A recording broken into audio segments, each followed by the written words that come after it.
මම හිතනවා ඔක්කොටම ඇහෙනවා ඇති කියලා සහ පේනවා ඇති කියලා. මට පොඩි ෆීඩ්බැක් එකක් දෙන්න. ඕගලන්ට මාව හරියට ඇහෙනවද පේනවද කියන එක සම්බන්ධයෙන් සහ මම දැන් ඔබට පෙන්වන ප්‍රසන්ටේෂන් එක පේනවද කියන එක. මූල්‍ය ව්‍යුත්පන්න වෙළඳපොළ ප්‍රසන්ටේෂන් එක.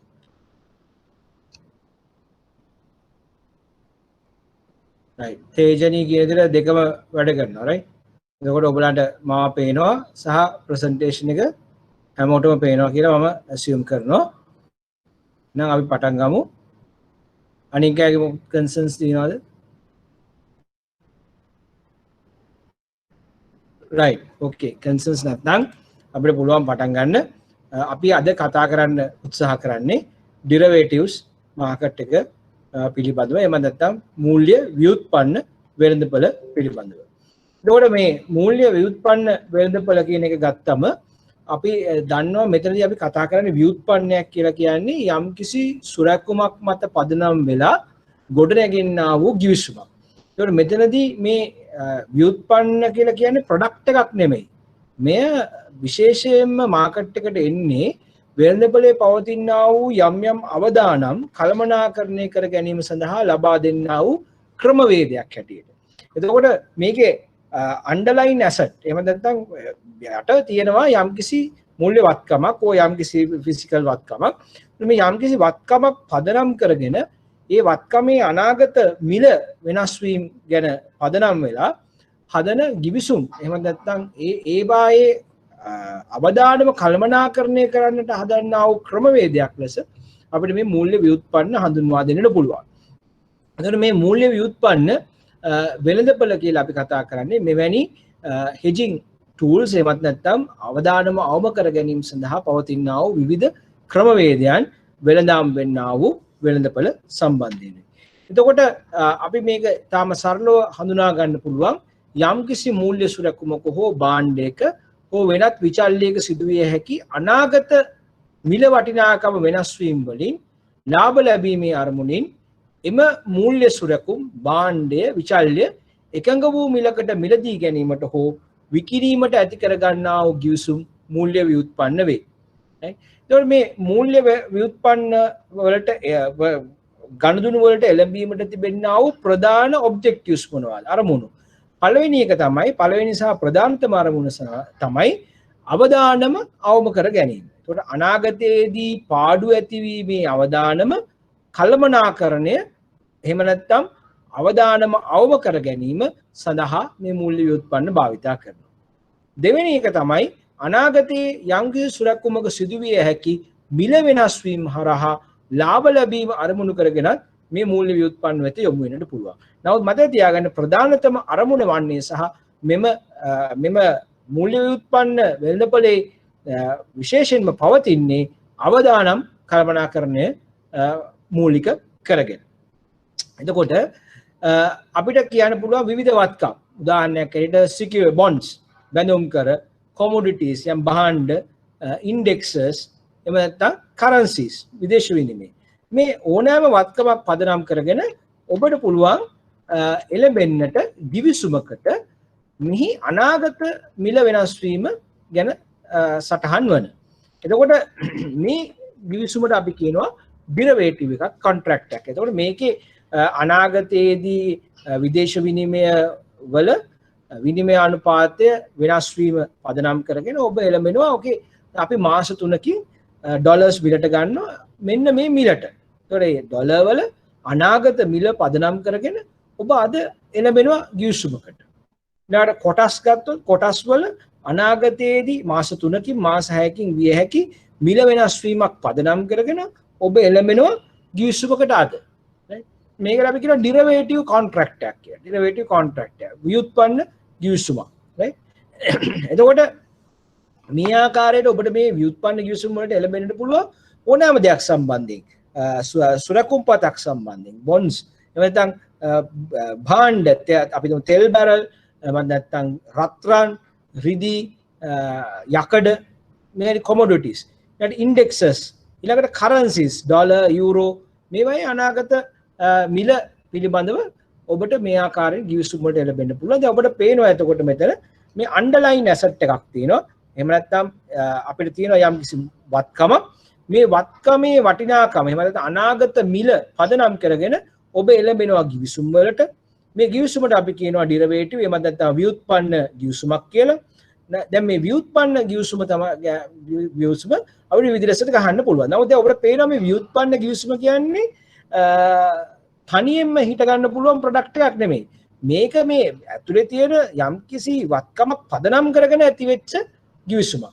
ඒතර මේ වත්කම මත තමයි මේ වටිනාකම රඳා පවතින්නේ. right?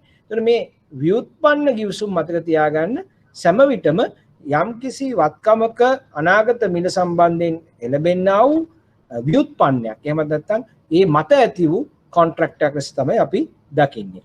ඒතර ඔබට පුළුවන් උදාහරණයක් ඇටියට ඩොලර් මාස 3කින් මිලද ගන්නවා නම් ඩොලර් තමයි වත්කම.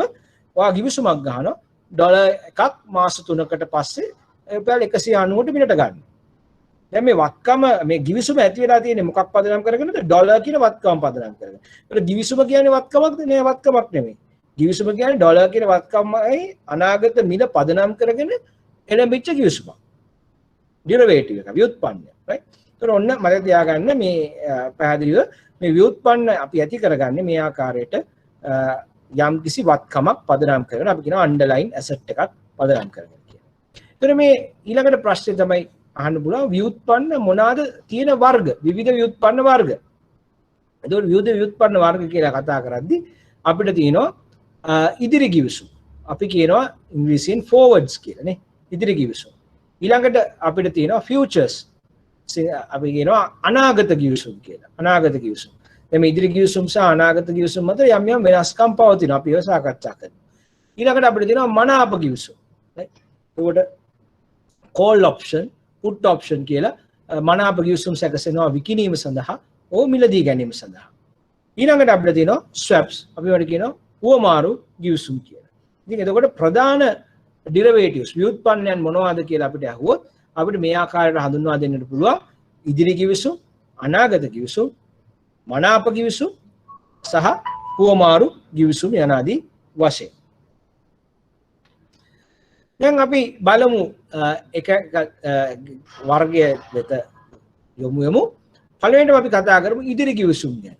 යම් කිසි විදේශ මුදලක් හෝ භාණ්ඩයක් හෝ මූල්‍ය සුරකුමක් එකඟ වූ මිලකට අනාගත දිනක විකිණීමට හෝ මිලදී ගැනීමට එළඹෙන ගිවිසුම්.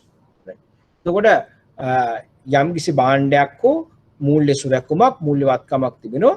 ඔබ එය අනාගත දවසක මිලට ගන්නට හෝ විකිණීමට අද ගිවිසුමකට එළඹෙනවා. හැබැයි ඔබ අනාගතයේ මිලට ගන්නා වූ විකිණෙන්නා වූ මුදල මේ අද එළඹෙන ගිවිසුමේ ඔබ සටහන් කරනවා. එතකොට මේ අපි උදාහරණයකින් බලමු. ඔබ අපි හිතමු ඉම්පෝර්ටර් කෙනෙක් කියලා ආනයනකරුවෙක්.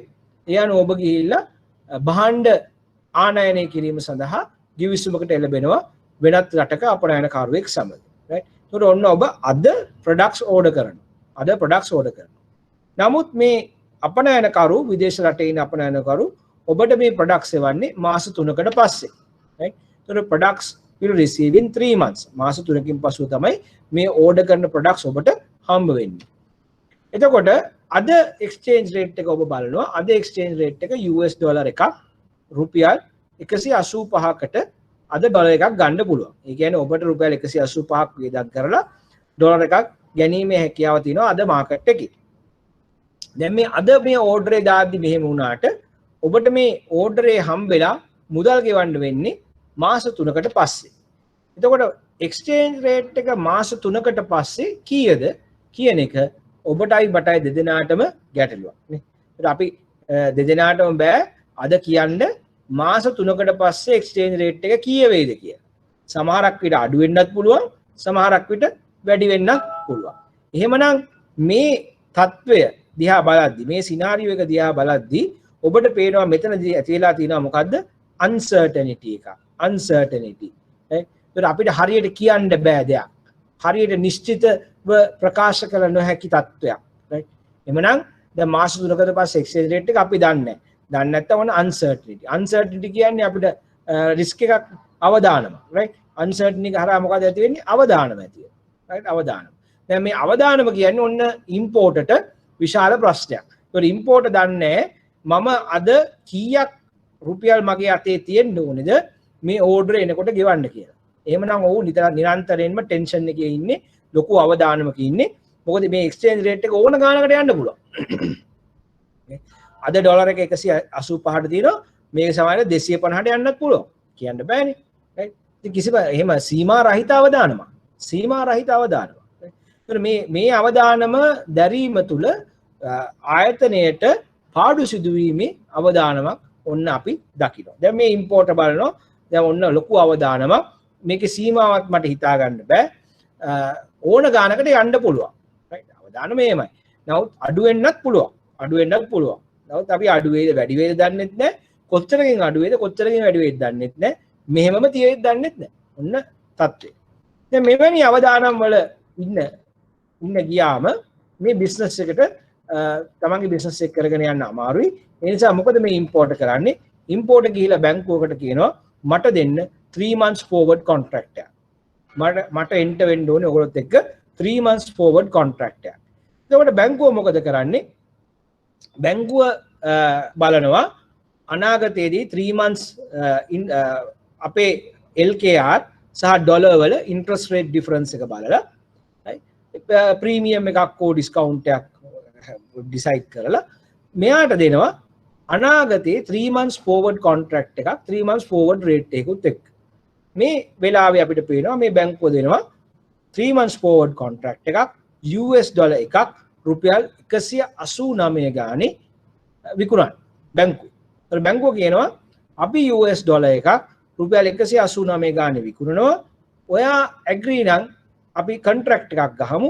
ඔයා US ඩොලර් එකක් 189 ගානේ ගන්නවා කියලා මාස 3කට පස්සේ. එතකොට මේගොල්ලෝ මොකද කරන්නේ? මේ ෆික්ස් රේට් එක ෆික්ස් වෙනවා. අපිට ඔබට ඕනේ කියලා ඩොලර් 50000ක්. එතකොට ඔබ ගහනවා කොන්ට්‍රැක්ට් එක මාස 3කට පස්සේ ඉදිරියේදී මාස 3කට පස්සේ බැංකුව ඩොලර් එකක් රුපියල් 189 ගානේ විකුණන්න ඇග්‍රී වෙනවා ඩොලර් 50000ක්.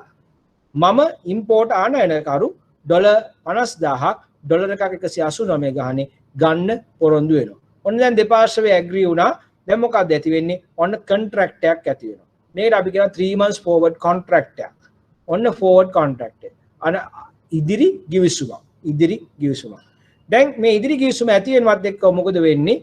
අර තිබුණු අවිනිශ්චිතභාවය එහෙම නැත්නම් uncertainty එක නැති වෙලා යනවා.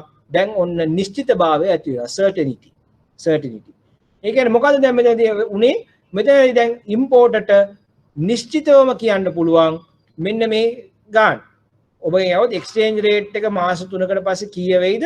දැන් ඉස්සර ඔහුට මෙතන තිබ්බේ ප්‍රශ්නාර්ථය. දැන් ඔහුට කියන්න පුළුවන් එක්ස්චේන්ජ් රේට් එක මාස 3කට පස්සේ 189යි. ඒක වෙනස් වෙන්නේ නැහැ. ඇයි ඒ? එක්ස්චේන්ජ් රේට් එක කීයට ගියත් 200ට ගියත් 250ට ගියත් 100ට ගියත් වැඩි වුණත් අඩු වුණත් බැංකුවයි ආනයනකරුවෝ අතර දැන් ගිවිසුමක් තියෙනවා. බැංකුව 189ට ඩොලර් විකුණන්නත් ආනයනකරුවෝ 189ට ඩොලර් ගන්න. එතකොට අඩු වුණා කියලා ආනයනකරුවට ගන්න බෑ කියන්නත් බෑ. වැඩි වුණා කියලා 189ට විකුණන්න බෑ කියලා බැංකුවට කියන්නත් බෑ. ඔන්න එහෙමනම් දැන් ඇති වුණා ඉදිරි ගිවිසුම හරහා අවදානම එහෙමත් නැත්නම් uncertainty එක දැන් නිශ්චිතභාවයට පත් වුණා. certainty වුණා. අවදානම අවම වුණා. අවදානම නැති වුණා කියලා අපි කියන්නේ මෙතන සිදුුනේ අවදානම අවම වීමක් විතරයි. එතකොට යම් කිසි වෙලාවක මේ මාස 3න් පස්සේ ඩොලර් එක 180ට වැටුණොත්, ඒ කියන්නේ අඩු වුණොත් ඔන්න ආනයනකරු එතනදී රුපියල් 9ක් පාඩු ලබනවා. මොකද ඔහු මේ ගිවිසුමට එළඹුණ නැත්තම් ඕඩ පුළුවන් මාකට් එකෙන් රුපියල් 180 ගානේ ඩොලර් එකක් අරගෙන මේ අපඩයනකරුට ගෙවන්න. නමුත් දැන් ඔය කොන්ට්‍රැක්ට් එකට ඇවිල්ලා දිනවා. ඒ නිසා 189 ගානෙම ගන්න ඕනේ මාකට් එකේ කීයට ගියා. එතකොට බැංකුව ලාභ ලබනවා. අනිත් පැත්තෙන් ඩොලර් එකක් රුපියල් 200ට වැඩි වෙලා තියෙනවා නම් විනිමය අනුපාතය ඔන්න බැංකුවට කියන්න බෑ 189ට විකුණන්න බෑ කියලා බැංකුව 189ට දෙනවා. ආනයනකරු ලාභ ලබනවා. right? එතකොට ඔහුට රුපියල් 11ක් ලාභයි ඩොලර් එකකින්. මොකද ඔහු මාකට් එකට ගියා ඩොලර් ගන්න කියලා 200ක් යනවා. දැන් බැංකුවෙන් ඩොලර් එක 189ට හම්බ වෙනවා. ඔහු කොන්ට්‍රැක්ට් එකට එළඹුණ නිසා දැන් ඔහුට ඔන්න වෙන්න ගිය පාඩුවක් නැති වුණා. නේ පාඩුව නැති වුණා. එහා පැත්තෙන් බැංකුව රුපියල් 11ක් පාඩු ලබනවා. මොකද ඒ ඩොලර් එකක් රුපියල් 200 ගානේ මාකට් එකේ විකුණන්න තිබ්බ ඩොලර් එකක් මේ givisuma නිසා ඔහුට ආනයනකරුට දෙන්න වෙනවා 189 ගානේ. එහෙමනම් අපිට මේ උදාහරණයත් එක්ක පේනවා මේ ඩෙරිවේටිව්ස් වල තිබෙනා වූ ව්‍යුත්පන්න වල තිබෙනා වූ ප්‍රධාන ලක්ෂණයක් මොකක්ද තමයි එකක් තමයි ව්‍යුත්පන්න මගින් අවදානම අවම කරනවා. දෙවෙනි කාරණේ තමයි ව්‍යුත්පන්න givisumකදී එක් පාර්ශවයක් ලාභ ලබනවා තවත් පාර්ශවයක් පාඩු ලබනවා. ඒක නවත්තන්න බෑ. right එක් පාර්ශවයක් ලාභ ලබනවා තවත් පාර්ශවයක් පාඩු ලබනවා. ඉතින් මේක තමයි කොන්ට්‍රැක්ට් එකේ තත්ත්වය. එහෙමනම් අපි කලින් කතා කරපු දේ ඔබට දැන් පැහැදිලි වෙනවා ඇති අපි කතා කරපු ඩෙෆිනිෂන් එක ඩොලර් කියන අන්ඩර්ලයින් ඇසට් එක එහෙම ඇතුළේ තිබෙනා වත්කම මත පදනම් වෙලා වත්කම මත පදනම් වෙනවා. ඒ වත්කමේ අනාගත මිල එහෙම නැත්නම් මාස 3කට පස්සේ මිල සම්බන්ධයෙන් අද givisumක් ගහනවා. ඒ givisuma හරහා අවදානම අවම කරනවා. ඒ වගේම ලාභ හෝ පාඩු ලැබීම සඳහා අවස්ථාවක් සැලසෙනවා පාර්ශවයන් වලට. අවසානයේදී එක් පාර්ශවයක් ලාභ ලබනවා තවත් පාර්ශවයක් පාඩු ලබනවා. එhmenan ඔබට මම හිතනවා ඉදිරි givisum සම්බන්ධයෙන් පැහැදිලි කියලා. ඒතකොට ලංකාවේ මාකට් එක ගත්තම ලංකාවේ ඉතා ප්‍රචලිත දෙයක් තමයි මේ ඉදිරි givisum. දැන් ලංකාවේ ව්‍යුත්පන්න වෙළඳපොළ ඉතා දියුණු ව්‍යුත්පන්න වෙළඳපොළක් අපිට නැහැ. ඒතකොට ලංකාවේ තියෙන්නේ මේ අසංවිධිත වෙළඳපොළක් ඕවර් ද කවුන්ටර් මාකට් එකක් නේ. මේ මාකට් එකේ පුද්ගලයන්ට පුළුවන් බැංකුවට ගිහිල්ලා තමන්ගේ අවශ්‍යතාවය අනුව givisum වලට එළඹෙන්න. ඒතකොට මේ givisum වලට එළඹීමේදී විශාල වශයෙන් උන් එළඹෙන්නේ මේ ඉදිරි givisum තමයි වඩා ප්‍රචලිත givisum ලෙස අපිට දක්නට ලැබෙන ඉදිරි givisum හෝමාරු givisum දක්නට ලැබෙනවා. අනික් වර්ග ෆියුචර්ස් වගේ ඒවා ලංකාවේ අපිට දක්නට ලැබෙන්නේ නැහැ. අනාගත givisum වගේම ඔප්ෂන්ස් අපිට දක්නට ලැබෙන්නේ නැහැ. නමුත් ඇතැම් විදේශ බැංකුවල මේ යම් තාක් දුරකට ඔපරේට් වීමක් දක්නට ලැබෙනවා. ඒ හැරෙන්නට මේවා ප්‍රචලිත නැහැ. නමුත් ඉදිරි givisum අපි ඉතාමත් ප්‍රචලිත අපි හැමෝම දන්න සාමාන්‍යයෙන් මිනිසු පාවිච්චි කරන ටූල් එකක්. එහෙම නැත්නම් ව්‍යුත්පන්න උපකරණයක් ලෙස අපිට හඳුන්වා දෙන්නට පුළුවන්. දැන් ඉදිරි givisum වලින් එහා ගියාම අපිට තියෙනවා මේකට සමාන නමුත් මේකට යම් ආකාරයෙන් වෙනස් වෙන අනාගත givisum. දැන් අනාගත givisum කියන්නේ මොකක්ද? මේවා වෙළඳාම් කරනු ලබන ඉදිරි givisum වෙනවා. අනාගත givisum සාමාන්‍යයෙන් සුරැකුම් හෝ මාරු වල ගනුදෙනු වෙනවා. ඒතකොට මේ මතක තියාගන්න ෆෝවර්ඩ් කොන්ට්‍රැක්ට් එකක් ඔබටයි මටයි කැමති විදියට එන්ටර් වෙන්න පුළුවන්. අපේ දෙන්නට කැමති ඩොලර්ස් ගානකට එහෙම එළඹෙන්නට පුළුවන්. නමුත් මේ ෆියුචර්ස් ඒ විදිහට කරන්න බෑ. ඒතර මේ ෆියුචර්ස් එහෙම නැත්නම් අනාගත givisum කියන මේ ලක්ෂණ වලින් ප්‍රධාන ලක්ෂණය තමයි මේවා ස්ටෑන්ඩඩයිස්ඩ් කොන්ට්‍රැක්ට්ස්. එහෙනම් යම්කිසි නිශ්චිත කොන්ට්‍රැක්ට් එකක් තමයි තියෙන්නේ. මේක ඔබ එක්ක ගන්න ඕනේ නැත්නම් නොගෙන ඉන්න ඕනේ. උදාහරණයක් විදිහට අපිට කියනවා තෙල් බැරල් 10ක් විකුණන්න තියෙනවා තෙල් බැරල් එකක් මෙන්න මේ ගානට. ඒතර මේක කොන්ට්‍රැක්ට් එකක්. දැන් අපිට තෙල් බැරල් 10ක් තියෙනවා යම්කිසි මුදලකට නිශ්චිත මුදලකට විකිණීමට මාස 3කට පස්සේ. දැන් මේ කොන්ට්‍රැක්ට් එක අපිට නෑ තෙල් බැරල් 3යි මාරක් තෙල් බැරල් 3 නැතුව 4 කරන්න බැරිද? එහෙම අපිට ඕන විදිහට කරන්න බෑ. මේ තියෙන ස්ටෑන්ඩඩයිස් කොන්ට්‍රැක්ට් එක අපි ගන්න ඕනේ. එහෙම නැත්නම් තියෙනවා US ඩොලර්ස් 10000ක් ඩොලර් එකක් 185 ගානේ මාස 3කට පස්සේ. මේ ස්ටෑන්ඩඩයිස් කොන්ට්‍රැක්ට් එකක් තියෙනවා. අපිට ඒක ගන්න පුළුවන්. අපිට ඒක මිලදී අර ගන්න පුළුවන්. එහෙම නැත්නම් අපි ඒක අතාරින්න ඕනේ. අපිට ඕන විදිහට මේ 10500ක් බැරිද? එහෙම කරන්න බෑ. එතකොට මේ ස්ටෑන්ඩඩයිස් කොන්ට්‍රැක්ට්ස් මේවා සාමාන්‍ය මේ අනාගත givisum යම්කිසි සුරකුම් හෝමාරුවක හෝමාරුවීම වෙළඳාම් වීම දක්නට ලැබෙනවා. traded in an exchange, right? එතකොට මේ givisum අපි දකිනවා futures exchange වල අනාගත givisum හා සම්බන්ධ හෝමාරු වල මේවා වෙළඳාම් වීම දක්නට ලැබෙනවා. දැන් මේකේ තිබෙනා වූ විශේෂ ලක්ෂණයක් තමයි මේ mark to market කියන එක. එනම් මේ givisumක ලාභ හෝ පාඩු එදිනම දිනපතා පියවා ගැනීම සිදු විය යුතුයි. එතකොට මේකේ cash flows එහාට මෙහාට යනවා. දැන් උදාහරණයක් ඇරෙන්න මම ගන්නවා තෙල් බැරල් එකක් මාස 3කට පස්සේ තෙල් බැරල් එකක් ඩොලර් අපි හිතමු උදාහරණයකට ගමු ඩොලර් 10ට මම ගන්න කැමතියි කියලා. ඔන්න කොන්ට්‍රැක්ට් එක ගත්තා. දැන් ඔන්න පහුවෙන්දට මේකේ මිද වැඩි වෙනවා ඩොලර් 15ට.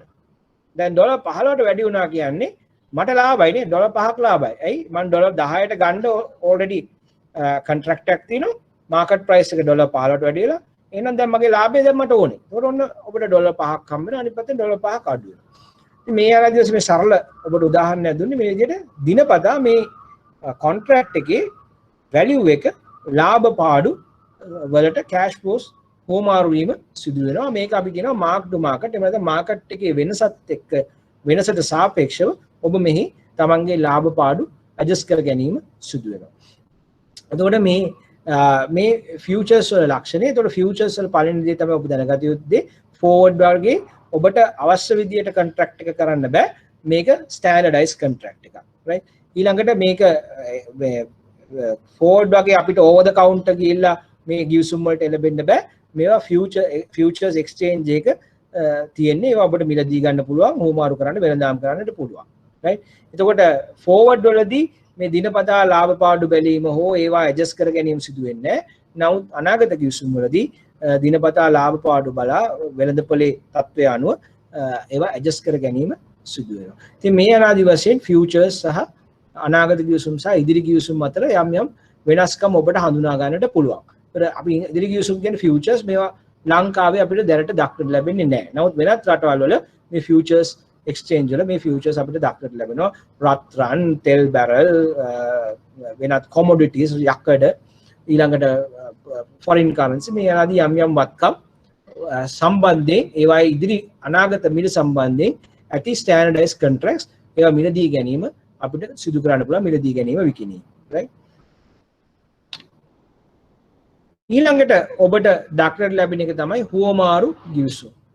හුවමාරු ගිවිසුම් කියලා අපි කියන්නේ විදේශ මුදලක් හෝ මූල්‍ය සුරැකුමක් භාණ්ඩයක් එක් පාර්ශවයක් සමග ගනුදෙනුවක් සිදු කර ඊට ප්‍රතිවිරුද්ධ වෙළඳ ගනුදෙනුවක් තවත් පාර්ශවයක් සමග සිදු කිරීම.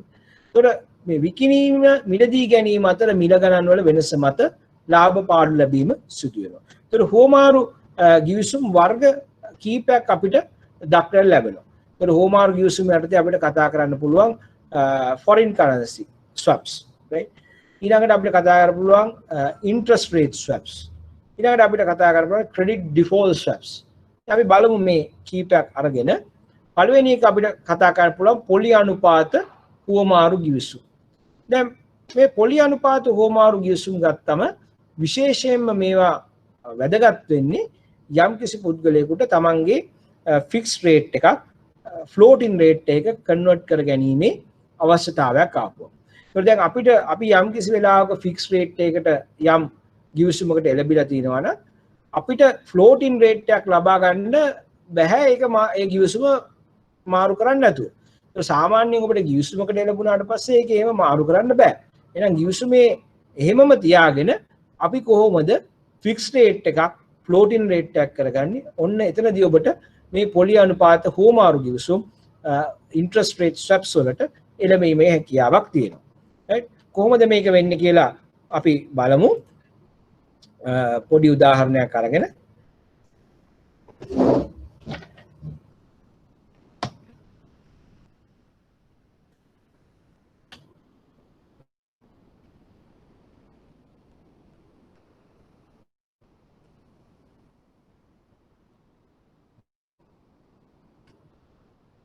right.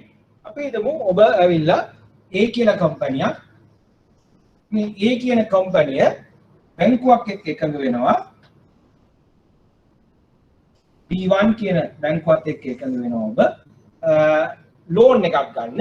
මේ ලෝන් එකේ ලක්ෂණය මොකක්ද? මේ ලෝන් එක 10% fixed rate.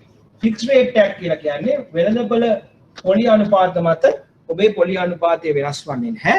ඔබ ඒ ලෝන් එකට අනිවාර්යයෙන්ම 10% බැගින් ගානේ පොලිය ගෙවන්න ඕනේ. එහෙමනම් ඔන්න ෆික්ස්ඩ් රේට් එකට ආවා කීයද? 10% per annum ෆික්ස්ඩ් රේට් එකකට ඔබ එකඟ වුණා. දැන් මෙහෙම ඉන්න වෙලාවේ මේ කම්පැනියට නිවුස් එකක් ලැබෙනවා. දැන් ඉන්ට්‍රස්ට් රේට් මාකට් එකේ අඩු වෙන්නයි යන්නේ කියලා. දැන් ඉන්ට්‍රස්ට් රේට් මාකට් එකේ අඩු වෙන්න යනවා. මෙන්න සිනාරියෝ එක interest rate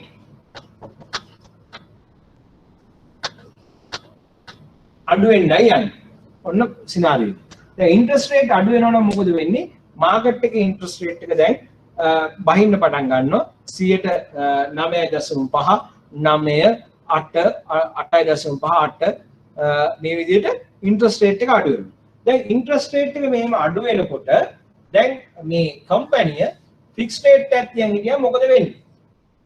දැන් ඔයා 10% ගෙවන ඔයාගේ රේට් එක දැන් මාකට් රේට් එක 9%. මාකට් රේට් එක 8%. ඒ කියන්නේ මොකද්ද? ඔබට මාකට් එකේ දැන් ගිහිල්ලා බරෝ කරොත් 9% වලට ගන්න පුළුවන්. මේක ඔබ එක්ස්පෙක්ට් කරන එක තවත් බහින්න 8ට ඉතින් බහින්න. දැන් අපිට මේ වෙලාවේ දකින්නේ මේ වගේ මාකට් එකක ඉන්ට්‍රස්ට් රේට් අඩු වෙමින් යන්නේ නේ. අඩු වෙමින් යන්නේ. ඒකට අඩු වෙමින් ට්‍රෙන්ඩ් එකක් ඔබට ආවා නම් දැන් මේ 10% ෆික්ස් තියාගෙන ඉඳීම එතරම් සුබදායක නැහැ. දැන් මේ වෙලාවට අපි හිතමු ඔබට ඕනේ මේක කන්වර්ට් කරන්න. නමුත් මේ බැංකේ ගිවිසුම කඩන්න ඇග්‍රී වෙන්නේ නැහැ. මොකද බැංකයකට එහෙම Taman පාඩු විඳ ගැනීමට අවස්ථාවක් නැහැනේ. දැන් ඒ වගේ වෙලාවකට ඔබ යනවා ගිහිල්ලා ඔබ ඉල්ලනවා ස්වැප් එකක් බැංකුව. අපි හිතමු මේක තමයි ඔබගේ ස්වැප් බැංකුව. රයිට්? ස්වැප් බැංක්. ඔයා මේ ස්වැප් බැංක් එකට ගිහිල්ලා කියනවා මට ඔප්ෂන් එකක් දෙන්න. මේ ලෝන් එක කන්වර්ට් කරගන්න ෆ්ලෝටින් රේට් එකකට කියලා. ඒක ස්වැප් බැංක් එකේ තියෙන්න පුළුවන් මේකට ස්වැප් එකක්. ඉතින් ඕන් කියනවා මෙහෙම දෙයක්. අපි ඕන් කියනවා මෙහෙම රයිට් ඕකේ. අපි ඔබට 8% ෆික්ස්ඩ් ගෙවන්න. ෆික්ස්ඩ් ඉන්ට්‍රස්ට් රේට් එක ගෙවන්න මේ amount එක. ඔබ අපිට ගෙවන්න ඕනේ LIBOR +2%. දැන් LIBOR +2% කියලා කියන්නේ floating rate එක නේ. LIBOR +2% කියන්නේ floating rate එක. LIBOR කියන එක වෙනස් වෙනවා. LIBOR වෙනස් වෙනකොට 2% එකට ඇඩ් වුණාම ඒ රේට් එක LIBOR එක 100ට 8ට આવොත් 10%. LIBOR එක 100ට 7 වුණොත් 9%. LIBOR 106 වුණොත් 8%. මේ විදිහට අඩු වෙනවා. ඒතර මේගොල්ලෝ කියනවා ස්වැප් බැංකුව කියනවා මේක amount එකට මම ඔබට 8% ෆික්ස් ගෙවන්න. right? ඒකට මොකද වෙන්නේ? ස්වැප් බැංක් එක ඔබට ගෙවන්න ඇග්‍රී වෙනවා 8% ෆික්ස් ඉන්ට්‍රස්ට් එකක් ඔබට ගෙවන්න.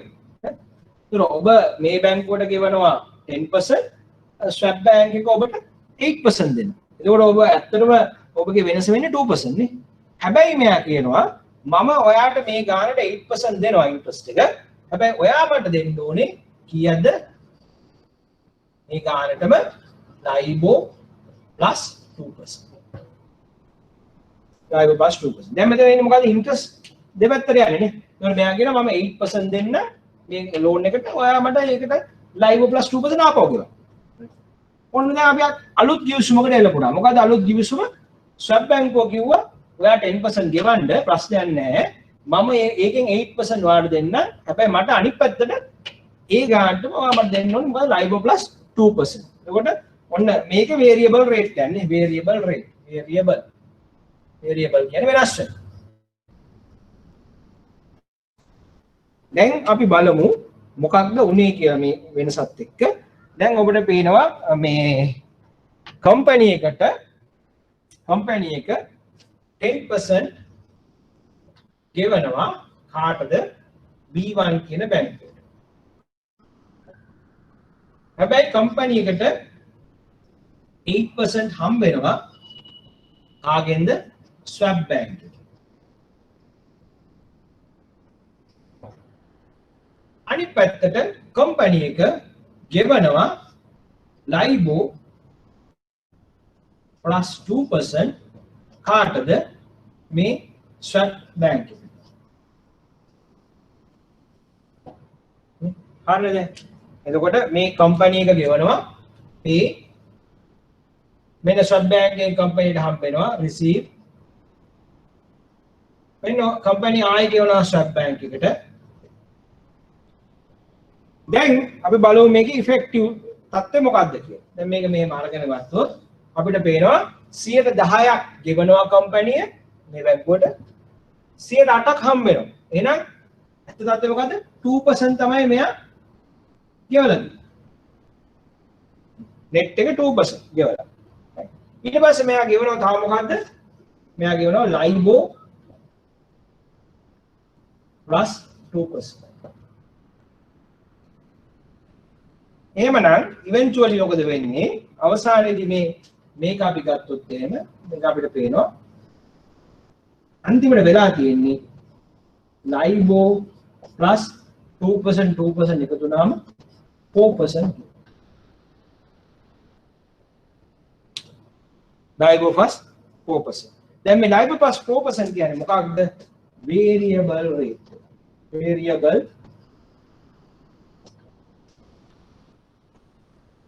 දැන් මෙයාගේ මුලින් තිබ්බේ මොකද්ද? 10% fixed rate එකක්. මෙයා මේක ගෙව හිටියා. මෙයා දැන් swap arrangement එකට ගියාට පස්සේ දැන් මොකද වෙලා තියෙන්නේ? ඔන්න දැන් ඇවිල්ලා variable rate. දැන් interest rate අඩු වෙන scenario එකකදී ඔන්න ඔහු ලාභ ලබන්න පටන් ගන්නවා. interest rate එක LIBOR 6% වලට වඩා අඩු වෙච්ච ගමන් පළවෙනි තිබූ තත්ත්වයට වඩා සුබදායි තත්ත්වයක් උඩ ඇති වෙනවා. ඒතර LIBOR එක 5%ට ගියොත් එහෙම දැන් 9යි. LIBOR එක 4ට වැටුනොත් 8යි ගෙවන්න ඕනේ. effective rate එක දැන් effectively LIBOR එක 4ට වැටුනොත් 8යි 3ට වැටුනොත් 7යි. මේ වගේ LIBOR එක අඩු වෙන්න ඔන්න ඔහුට ගෙවන්න ඕන ඉන්ට්‍රස්ට් එක අඩු වෙනවා. එහෙනම් මොකද මෙතනදි කරගත්තේ මේ ෆික්ස් රේට් එක මෙතන තිබ්බ ෆික්ස් රේට් එක right මේක කන්වර්ට් කරගත්තා අපි මොකකටද variable rate කන්වර්ට් කරගත්තා. කන්වර්ට් මාරු කරගත්තා මොකටද variable rate. නමුත් බලන්න මේ කිවිසුම වෙනස් වුණාද? මේ කිවිසුම වෙනස් වුණේ. ඒ වෙනකොට මොකක්ද උනේ? on swap agreement එකකට ආපු එක තමයි කරේ. එතකොට ඔන්න දැන් මෙතන කිවිසුමක් තියෙනවා. මෙතන තව කිවිසුමක් තියෙනවා. මේ විදිහට ඔබට variable rate එකක් fix කරන්න පුළුවන්. fixed rate එකක් variable කරන්නට පුළුවන්. swap agreements වලට එදෙමිලා මේවට අපි කියනවා interest rate swaps අපිට දක්නට ලැබෙනවා මේ විදිහට. right. ඒතකොට මම හිතනවා ඔබට මේ example එකත් එක්ක තේරෙන්නට ඇති කියලා කොහොමද මේ swap එකක් interest rate swap එකක් භාවිතා කරන්න පුළුවන් අපිට අපේ අවදානම අවම කරගන්න. ඒවත් මෙතනදී උනේ පොලි අනුපාත වෙළඳපොලේ අඩු වෙන බව දක්නට ලැබුණා. ඒතර පොලි අනුපාත වෙළඳපොලේ අඩු වීම තුල ආයතනය වැඩි ඉන්ට්‍රස්ට් රේට් එකක් ෆික්ස් කිවිසුමක් තියෙන නිසා වැඩි ඉන්ට්‍රස්ට් රේට් එකක් ගෙවලා පාඩු ලැබීම ඒ අවදානම අවම කරගන්න පුළුවන් වුණා. මොකක් නිසාද? ස්වැප් එකකට ඉන්ට්‍රස්ට් රේට් ස්වැප් එකකට එළඹීම තුල.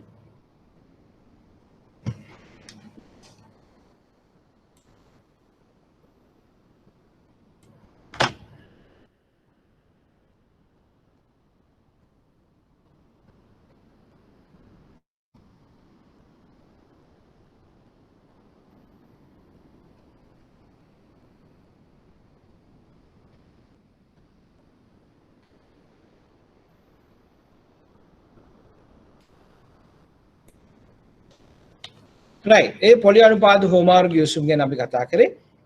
ඊළඟට අපිට තවත් අහන්න දකින්න ලැබුණු විශේෂයෙන්ම ගෝලීය මූල්‍ය අර්බුදයේදී වැඩිපුර කතා බහට ලක් වූ දෙයක් තමයි ණය පැහැර හැරීමේ ගිවිසුම්. එහෙම නැත්නම් හෝමාරු. ණය පැහැර හැරීමේ හෝමාරු ගිවිසුම්. මේ ණය පැහැර හැරීමේ හෝමාරු ගිවිසුම් වලදී සිද්ධ වෙන්නේ යම් කිසි පුද්ගලයෙකුට අපි කියනවා right okay අපි ණයක් දෙනවා. මේ ණය අරගෙන දැන් අපිට ගෙවීම් සිදු කරගෙන යනවා. මේ ගෙවීම් සිදු කරගෙන යාමේදී අපි දන්නවා අවදානමක් තියෙනවා කියලා යම් කිසි වෙලාවක මේ ගෙවීම් පැහැර හරිනවා. ඉතින් මේ ආකාරයට ගෙවීම් පැහැර හැරීමේ අවදානම අවම කරගන්න ඔබට පුළුවන් මේ ණය පැහැර හැරීමේ හුවමාරු වලට එළඹෙන්න. මේ ණය පැහැර හැරීමේ හුවමාරුවකට එළඹුණාම ඔබ කියනවා මෙහෙම. ඔබ කියනවා right අපි දෙන්නම් ඔබට වාරිකයක් යම් කිසි කාල පරිච්ඡේදයක් තුළ අපි ගෙවාගෙන යන වාරිකයක් ඔබ ගිවිසුමකට එළඹෙන්නට ඕනේ.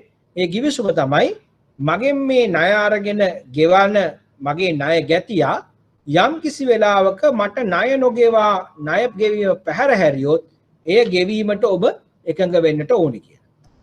එතකොට මොකද්ද මේ ගිවිසුම? ඔබ දැන් මම නම් ණය දීලා තියෙන්නේ මම හිතමු ණය දුන්නයි කියලා සමන්ට මම සමන්ට ණය දුන්නා.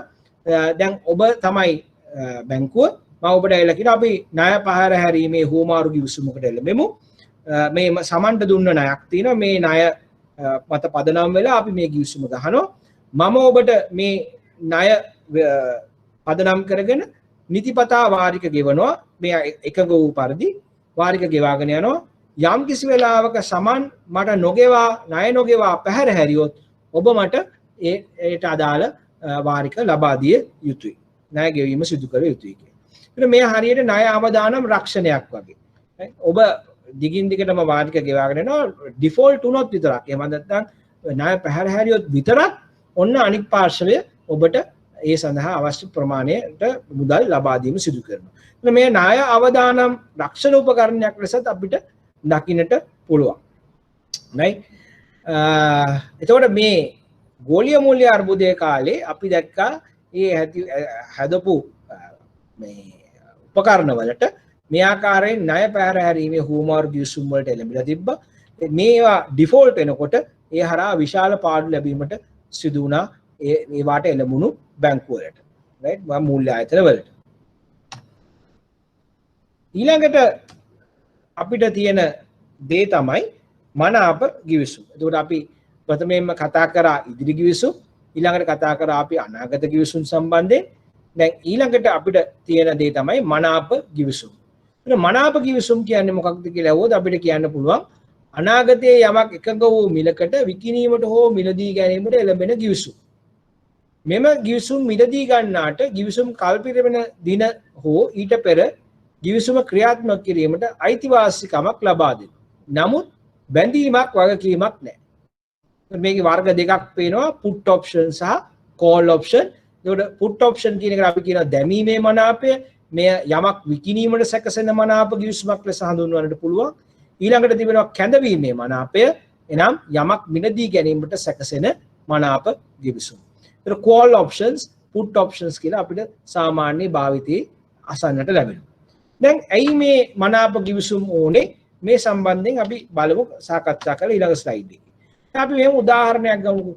දැන් පළවෙනි උදාහරණය තමයි අපි ගාව තියෙනවා කම්පැනි X කියන කම්පැනියේ ෂෙයාර්ස් 50000. දැන් X කියන කම්පැනියේ ෂෙයාර්ස් 50000ක් අපි තියාගෙන ඉන්නවා. මේ වෙලාවේ මේ ෂෙයාර් එකක් මාකට් එකේ රුපියල් 25 ගානේ වෙළඳාම් වෙනවා. එතකොට මේ ෂෙයාර් එකක මාකට් ප්‍රයිස් එක ඔබ ගත්තොත් රුපියල් 25යි. රුපියල් 25 ගානේ ට්‍රේඩ් වෙන 50000ක් ෂෙයාර්ස් දැන් ඔබ ගාව තියෙනවා. දැන් මේ තියෙන ෂෙයාර්ස් ඔබ තියාගෙන ඉන්නකොට ඔබට නිවුස් එකක් එනවා මේ ෂෙයාර් එකේ ප්‍රයිස් එක පල්ලෙහාට වැටෙයි කියලා. ඔබට නිවුස් එකක් එනවා ඔන්න දැන් මේ ෂෙයාර් එකේ ප්‍රයිස් එක අඩු වෙන්නයි යන්නේ. ප්‍රෙඩික්ෂන්. අනාගතය ගැන කියනවා ඔන්න X කියන කම්පැනියේ ෂෙයාර් ප්‍රයිස් එක අඩු වෙනවා. මාස 3ක් ඇතුළත මේක රුපියල් 22කට බහින්න පුළුවන්. දැන් මාස 3ක් ඇතුළත රුපියල් 22කට මේක වැටුණොත් ඔබට දැන් රුපියල් 3ක් පාඩු වෙනවා මාස 3කින්. රුපියල් 3ක් කියලා කියන්නේ රුපියල් 3 වැඩි කිරීම 50000 1,50,000ක් පාඩුයි මේ ෂෙයාර් එක තියන් හිටියෝ.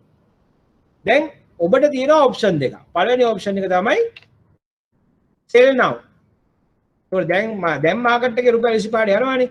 දැන් ඔබට එනවා නිවුස් එකක් මේක මාස 3කින් 22කට වැටෙයි. හැබැයි මේ නිවුස් එක හරියන්නත් පුළුවන් වරදින්නත් පුළුවන් වෙන්නත් පුළුවන් නොවෙන්නත් පුළුවන්. ඒක දැන් ඔබට ඔප්ෂන් එකක් තියෙනවා. දැන් ඔබ බලන් හිටියොත් මේ මාස 3 මේ නිවුස් එකත් ඇවිල්ලා. දැන් ඔබ බලාගෙනත් ඉන්නවා. බලාගෙන හිටියොත් 1,50,000 පාඩු වෙන්න පුළුවන්. දැන් ඔබ කරන්නේ මොනවද? ඔබට තියෙන ඔප්ෂන් දෙකයි. පළවෙනි ඔප්ෂන් එක තමයි ඔයා බලනවා මාස 3ක් තියන් ඉඳලා 1,50,000 පාඩුව ලැබනවා වෙනුවට අද මං රුපියල් 25 ගානේ මේ 50,000 විකුණනවා. ඒතර මේ ෂෙයාර් 50,000 අද මම විකුණනවා රුපියල් 25 ගාන. ඉතින් කතාව එතකොට ඉවරයිනේ. අද විකුණුවා වැඩේ ඉවරයි. ෂෙයාර්ස් ටික හැබැයි නැති වෙනවා. හැබැයි පාඩු ලබන්නේ නැහැ. දැන් මේ ඩිසිෂන් එකේ තියෙන ප්‍රශ්නේ මොකද්ද? දැන් ඔබ මේක අද විකුණන්න ඩිසයිඩ් කරොත් එහෙම ඔන්න ඔබට ප්‍රශ්න මතුවෙනවා. මොකද්ද ප්‍රශ්නේ? ඔබට තියෙන ෂෙයාර්ස් ටික නැති වෙනවා. දැන් ආයි ගන්න බෑනේ. ඊකට පස්සේ ඉවරයි. ඒතකොට ඔබ ගාව ෂෙයාර්ස් කියලා මේ X කියන කම්පැනි ෂෙයාර්ස් නෑ ඊට පස්සේ. හරි. ඔන්න ඔබට ප්‍රශ්න ඇති වෙනවා. ඒතකොට ඒකට අදාළව යම් කිසි ටැක්ස් ගෙවන්න ඕන නම් ඒ අදාළ වියදම් කමිෂන් සරාමේ ඔක්කොම ටික දැන් ඔබට charge වෙනවා. හරි. ඊළඟට මේ 50,000 විකුණුවාට පස්සේ බැරි වෙලාවක් මේ ප්‍රෙඩික්ෂන් එක වැරදුනොත් මේ ප්‍රෙඩික්ෂන් එක වැරදුනොත් දැන් මේක 22කට වැටෙනවා වෙනුවට 27කට විතර වැඩි වුණොත් මාස තුනකට පස්සේ. දැන් ඔබට ආපු නිවුස් එක බොරු. ඔබ හිතනවා 22කට වැටෙනවා කියලා හිතුවනේ. දැන් ඔන්න 27කට විතර වැඩි වෙලා. 27කට විතර වැඩි වුණා නම් ඔබට අඬන්න තමයි වෙන්නේ. ඇයි? මම 25 ගානේ වික්කා මේ ෂෙයාර් එක මට මේ හම්බෙච්ච ප්‍රෙඩික්ෂන් එක මත අන්න අපරාධි. දැන් 27ට වැඩි වෙලා මේ ප්‍රෙඩික්ෂන් එක වැරදි. මෙන්න අවදානම්. මේ ප්‍රෙඩික්ෂන් එක තියෙනවා මේ ප්‍රෙඩික්ෂන් එක හරියන්න පුළුවන් වරදින්න පුළුවන්. ඒක නිසා අවදානමක් දැන් තියෙන්නේ. අවදානමක් තියෙනවා. ඒකට අවදානමට ප්‍රතිචාර ලෙස ඔබ ෂෙයාර්ස් ටික වික්කොත් බැරි වෙලාවත් මේක අනිත් පැත්තට ගිහිල්ලා ෂෙයාර් ප්‍රයිස් එක වැඩි වුණොත් ඔබට ඔන්න පාඩු ලැබෙනවා. දෙක තමයි මේ වික්ක ගමන් ඔබට වත්කම නැතුව යනවා. ඊළඟට ඒකට අදාළ වියදම් ඔබට දරන්න සිද්ධ වෙනවා. නැවත මිලදී ගැනීමට පුළුවන් වේද නැද්ද දන්නේ නැහැ. සමහරක් විට නැවත මිලදී ගැනීමේදී ප්‍රෙඩික්ෂන් වැරදුනොත් ඔබට වැඩි මිලකට තමයි මිලට ගන්න වෙන්නේ. ඔන්න එහෙනම් මේ අවදානමට ප්‍රතිචාර ලෙස විකුණුවත් වෙන ප්‍රශ්න ටික. දැන් දෙවෙනි ඔප්ෂන් එක මොකද්ද? ඔබට පුළුවන් ගිහිල්ලා ඔප්ෂන් එකක් ගන්න. right? ඔබ ගිහිල්ලා ඔප්ෂන් එකක් අරගන්නවා. ඔබට පුළුවන් බැංකුවකට කතා කරලා ඔප්ෂන් එකක් ගන්න. එතකොට ඔබ කියනවා මට ඔප්ෂන් එකක් දෙන්න මේක මාස 3කට පස්සේ රුපියල් 22කට හෝ ඊට වැඩි ප්‍රයිස් එකකට විකුණන්න. වැඩි ප්‍රයිස් එකකට විකුණන්න. එතකොට ඔබගේ ප්‍රෙඩික්ෂන් එක තමයි මේක 22කට අඩු වෙනවා කියන එක. ඔබ කියනවා මම මේක දැන් විකුණන්නේ නැහැ. මට ඔප්ෂන් එකක් දෙන්න කවුරු හරි මට ඔප්ෂන් එකක් දෙන්න මේක මාස 3කට පස්සේ 22කට හරි ඊට වැඩි ගානකට හරි විකුණන්න පුළුවන් වෙන විදිහේ ඔප්ෂන් එකක් මට දෙන්න. මේක ඔබ හොයනවා. හරි. දැන් ඔබ හොයනවා කවුරු හරි කැමතිද? දැන් මේකට කැමති වෙන කෙනෙක් ඉන්නත් පුළුවන්. කවුද කැමති වෙන්නේ? දැන් අපි හිතමු කාට හරි දැන් ඔයාට තියෙන ইনফরমේෂන් තමයි මාස 3කින් පස්සේ මේ ෂෙයාර් එක 22කට වැටෙනවා. දැන් තව කවුරු හරි ඉන්නවා එයාට තොරතුරක් හම්බ වෙනවා. නෑ එයාගේ ප්‍රෙඩික්ෂන් එක අනුව මේ කම්පැනි හොඳට කරනවා. මේ මාස 3කට පස්සේ මේකේ ප්‍රයිස් එක 25කටවත් යයි. sorry 27කටවත් යයි. 27කටවත් යයි. දැන් ඔහු හිතනවා රයිට් 27කට යයි. දැන් ඔබ හිතනවා 22කට වැටෙයි කියලා. අනික් පාර්ශවයේ හිතනවා 27කට වැඩි වෙයි කියලා. දැන් මොකද කරන්නේ? දැන් ඔයා හොයනවා ඔප්ෂන් එකක්. මට කවුරු හරි ඔප්ෂන් එකක් දෙන්න. මේක 22කට හරි ඊට වැඩි ගානකට හරි විකුණන්න. මොකද එතකොට මට මේක මාස 3කට පස්සේ ඩිසයිඩ් කරන්න පුළුවන්. දැන් මොකද වෙන්නේ? ඔබට ඔන්න ප්‍රශ්නේ තියෙනවා 50000ක් ෂෙයාර්ස් තියෙනවා X කම්පැනි අද මිල රුපියල් 25යි. ඔබගේ ප්‍රෙඩික්ෂන් එක තමයි ඔබේ අනාගත කියවීම තමයි X කම්පැනි එකේ ෂෙයාර් ප්‍රයිස් එක 22කට වැටෙනවායි කියලා මාස 3කින්. ඉතින් ඔබ ගිහිල්ලා බැංකුවට ගිහිල්ලා කියනවා මට ඔප්ෂන් එකක් දෙන්න. බැංකුව දෙනවා ඔබට පුට් ඔප්ෂන් එකක්. බැංකුව මොකද කියන්නේ?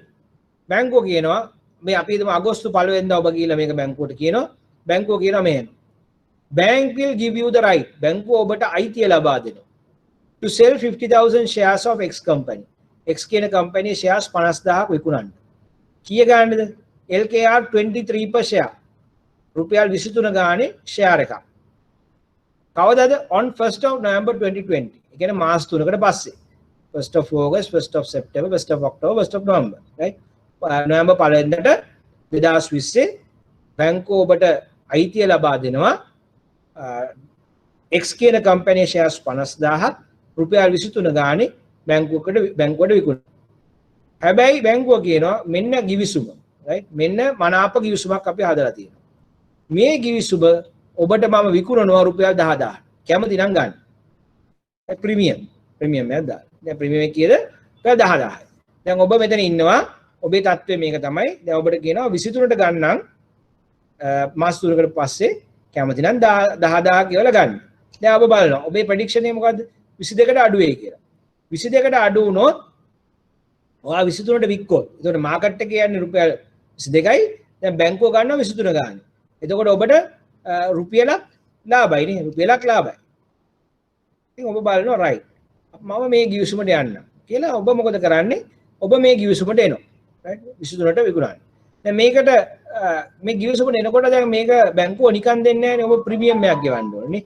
ඒතකොට ප්‍රීමියම් එකක් ගෙවන්න ඔබට සිද්ධ වෙනවා මේ ඔප්ෂන් ප්‍රීමියම් එක ගෙවන්න. මොකද මේකට කියන්නේ ප්‍රීමියම් එක ඔප්ෂන් ප්‍රීමියම් එක. මේ ප්‍රීමියම් එක කියලා කියන්නේ බැංකුවේ ආදායම. බැංකුවේ ආදායම. ඒතකොට මේ ගිවිසුම විකුණලා මොකද උනේ? ඔන්න ආදායමක් ලැබුවා ඔප්ෂන් ප්‍රීමියම් එක. දැන් මෙතනදී ෂෙයාර්ස් කොහෙටවත් විකුණුණාද? නැහැ. ෂෙයාර්ස් එහෙමම තියෙද්දි ෂෙයාර් එකේ මාස 3කට පස්සේ එන ප්‍රයිස් එක සම්බන්ධයෙන් තමයි මේ කිවිසුම ගහලා තියෙන්නේ. අනිත් පැත්තට බැංකුව ඇග්‍රී වුණා ඔබට අයිතිය දෙන්න. මොකද ලැබුණු අයිතිය? ඔබට අයිතියක් ලැබුණා 23 ගාන. එදාට ප්‍රයිස් එක කීය වුණා? මාකට් එකේ ප්‍රයිස් එක කීය වුණා? 23 ගානේ ෂෙයාර්ස් 50000 බැංකුවට විකුණා. 23 ගානේ ෂෙයාර්ස් 50000 බැංකුවට විකුණන්න ඔබට අයිතියක් හම් වෙනවා. දැන් ඔබට අයිතියක් මිස බැඳීමක් නෑ මෙතන. හරි. ඔයාලට අයිතිය දුන්නේ. කැමති නම් විකුණන්න පුළුවන්. කැමති නම් අතාරින්න පුළුවන්. බැඳීමක් නෑ විකුණන්න ඕනේ. එහෙම නෑ. දැන් ෆෝවර්ඩ් කොන්ට්‍රැක්ට් එකක් ගෙවන මොකද වෙන්නේ? ෆෝවර්ඩ් කොන්ට්‍රැක්ට් එකක් ගෙවන විකුණන්න ඕනේ. ඒකෙන් බේරෙන්න බෑ විකුණන්න ඕනේ ඔබ. දැන් මේකදී හැබැයි එහෙම එකක් කිව්වේ නෑ. මේකේ කිව්වේ මොකද්ද? විකුණන්න අයිතිය දෙනවා.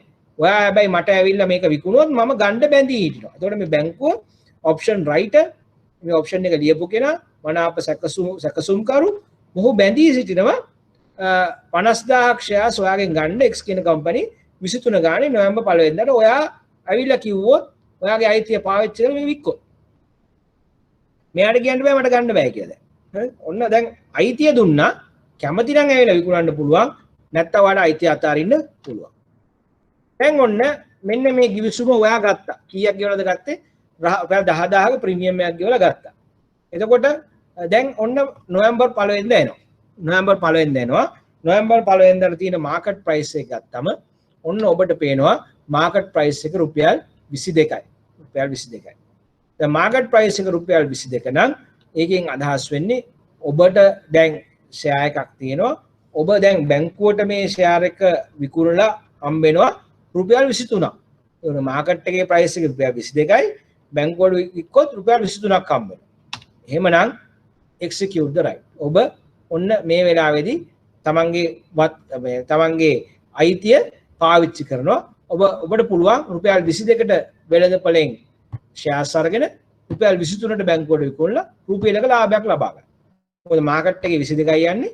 නමුත් මේ ගිවිසුම් ප්‍රකාරව බැංකුවට ඔබට පුළුවන් රුපියල් 23 ගානේ විකුණන්න. ඔබ මොකද කරන්නේ? 50000 ෂෙයාර්ස් වෙළඳපොලෙන් ගන්නවා රුපියල් 22 ගානේ. රුපියල් 23ට විකුණනවා බැංකුවට. ඒක කීයක් ලාභද? රුපියල් 1000ක් ඔබට රුපියල් 50000ක් ඔබට ලාභයි රුපියල ගානේ. නේ? ඒක ඇත්තම ලාභය මොකද්ද? 50000 අඩු කිරීම අර කලින් ගෙවපු 10000. මොකද්ද? ඔප්ෂන් ප්‍රීමියම් එක නේ. ඒක සුද්ධ ලාභය රුපියල් 40000යි කෙලිම මේ ගිවිසුම. ඔන්න ඔබ මෙතනදී මොකද්ද වෙන්නේ? අයිතිය ක්‍රියාත්මක කරනවා. execute the right. ඇයි ඔබේ ගිවිසුමට අනුව ඔබ විකිණීමට කැමති එකක වූ මුදල සහ වෙළඳපොළ මිල අතර වෙනස ගත්තම ඒ ඔබට ලාභදායි. right? වෙළඳපොළේ රුපියල් 22කට යන්නේ. හැබැයි දැන් බැංකුවට වාට විකුණන්න ඇග්‍රීමන්ට් එකක් තියෙන ඔප්ෂන් එකක් 23ට. එහෙනම් ඔන්න අයිතිය පාවිච්චි කළා. අනිත් පැත්තට මාකට් ප්‍රයිස් එක 24ට ගියොත් හොඳ වෙළඳපොළ මිල රුපියල් 24යි. 24යි කියන්නේ දැන් ඔබ බැංකුවට විකුණන්න ඇග්‍රී වෙලා තියෙන 23ට. දැන් ඔබ මොකටද බැංකුවට විකුණන්නේ? බැංකුවට විකුණන වෙනුවට මාකට් එකේ විකුණනවා. ඇයි? රුපියල් 24ට විකුණන්න පුළුවන්. එහෙනම් මේක 23ට විකුණන එක පාඩුයි. තේරුමක් නැහැ. එහෙනම් ඔබ මොකද කරන්නේ? ඔබ මේ අයිතිය අතාරින්න. ඔබ කියනවා නෑ. මට ඔයා අයිතියක් දුන්නා 23 ගානේ විකුණන්න. දැන් මම අයිතිය පාවිච්චි කරන්නේ නැහැ. මම අයිතිය අතාරිනවා. ඇයි ඒ? ඔයාට 23 ගානේ විකුණනවා වෙනකොට මට පුළුවන් මාකට් එකේ 24ට විකුණන්න. ඔයාට 23 ගානේ දැන් වික්කොත් මම පාඩුයි. එහෙනම් මම අයිතිය අතාරිනවා. මේ අයිතිය අතහැරීම තුළ ඔබට වෙන අලාභය කීයද? 10000යි. අයිතිය අතහැරීම තුළ ඔබට වෙන අලාභය 10000යි. ඒතකොට ඔන්න අපිට පේනවා මේ ඔප්ෂන් එකක් ඔබට ලැබිලා තියෙන්නේ. ඔප්ෂන් එක මොකද්ද? එක්ක අයිතිය ක්‍රියාත්මක කරන්න පුළුවන්, නැත්නම් අයිතිය අතාරින්න පුළුවන්. එහෙනම් Tamanට ලාභ නම් අයිතිය ක්‍රියාත්මක කරනවා, Tamanට අලාභ නම් අයිතිය අතාරිනවා. අයිතිය අතාරිනවා. right? එතකොට මේ අවදානම මේ ඔප්ෂන් එකට එළඹීමට ඔබ දරන වියදම තමයි ඔප්ෂන් ප්‍රීමියම් එක. එහෙම නැත්නම් 10000. ඒකට අයිතිය ක්‍රියාත්මක කරොත් ඔබට ලාභ ලැබුණොත් ඒ ලාභය කීයද කියලා බලන්න ඔබ ගෙවූ වියදම අඩු කර ගන්න ඕනේ. ඔබ අයිතිය අතෑරියොත් මේ ඔප්ෂන් එක ලියුව කෙනා එහෙම නැත්නම් ඔප්ෂන් මනාප සැකසුම් කර එහෙම නැත්නම් බැංකුව ඒ 10000 තමන්ගේ ලාභය ලෙස පවත්වා ගන්නවා. ඒතර බැංකුවත් අවදානමක් ගන්න. බැංකුව මොකද්ද ගන්න අවදානම? බැංකුව ගන්න අවදානම මේක බැරි වෙලාවත් මේ ප්‍රයිස් එක අඩු වුණොත් හොඳටම මාකට් එකේ කීය වුණාද මාකට් එකේ රුපියල් 20ට ෂෙයාර්ස් ගියත් අපි 23ට ගන්න ඕන. ඒකට 23ට කර 20ට මාකට් එකේ විකුණන්න ගියොත් රුපියල් 3ක් කෙලිම පාඩුයි බැංකුව. එතන බැංකුවත් අවදානමක් ගන්න. ඔයත් අවදානමක් ගන්න. මොකද්ද මේ අවදානම? වා රුපියල් 10000ක් ගෙවලා මේ ගිවිසුමට එළඹෙන. 10000ක් ගෙවලා මේ ගිවිසුමට එළඹෙන. එතකොට මේ ප්‍රයිස් එක 23ට වඩා වැඩි නම් මාකට් එකේ මේ 10000 වතුරේ. මොකද 10000 වියදමක්. right? ඉතින් මේ අවදානම දෙපාර්ශ්වයම ඉතිම ගන්නවා. නමුත් දැන් මේකෙදී ඔබට දකින්න පුළුවන් දේ තමයි මේ ඔප්ෂන් එක ගන්න කෙනා තමන්ගේ විකුණුම් මිල ෂෙයාර් එක විකුණුම් මිල 23ට කැප් කරගන්න 23ට ෆික්ස් කරගන්න. කියන්නේ ඕනම වෙලාවක 23ට වඩා අඩුවෙන් ගියොත් ඔබට පාඩු සිදු වෙන්නේ නැහැ. මොකද ඔබට පුළුවන් 23ට විකුණන්න. 23ට වඩා අඩුවෙන් යන ඕනෑම ගාණක් ඔබට ගැටලුවක් ඇති කරන්නේ නැහැ. ඔබ දන්නවා 23ට විකුණන්න පුළුවන් කියලා. 23ට විකුණන්න පුළුවන් කියලා ඔබ දන්නවා. ඉතින් එම නිසා ඔබගේ අවදානම රුපියල් 23 කියන තැන ඔබ කළමනාකරණය කරගන්නවා. මේ රුපියල් 10000ක් ගෙවලා. බැරි වෙලාවත් ඔබ හිතුව පරිදි මාකට් ප්‍රයිස් එක වැටුනොත් අවදානම කළමනාකරණය කරගත්තා වාගේම ඔබට යම්කිසි ලාභයකුත් ලබා ගැනීමට හැකියාවක් ලැබෙනවා. ඒ අවදානම කළමනාකරණය කරගන්න ඔබ ගන්නවා මනාප ගිවිසුමක්. ඒ මනාප ගිවිසුම ගැනීමට ඔබ මනාප අතිරික්තයක් ගෙවනවා ඔප්ෂන් ප්‍රීමියම් එකක්. ඒක තමයි රුපියල් 10000 වෙන්නේ. එතකොට ඔබට සරලව මේක කතා කරොත් අපිට කියන්න පුළුවන් යම් මූල්‍ය සුරැකුමක් භාණ්ඩයක් හෝ වෙනත් විචල්යක් ප්‍රදානම් කරගෙන මනාප විකුණුම්කරු විසින් මනාප ගිවිසුමක් සකස් කර විකුණනවා. එතකොට මේ ගිවිසුම ගන්න කැමති මනාප ගැනුම්කරු ඒ ගිවිසුම මිලට ගන්නවා. ඒ ගිවිසුම මිලට ගන්න ඔහු මනාප අතිරික්තය මනාප මිල මනාප විකුණුම්කරුට ගෙවනවා.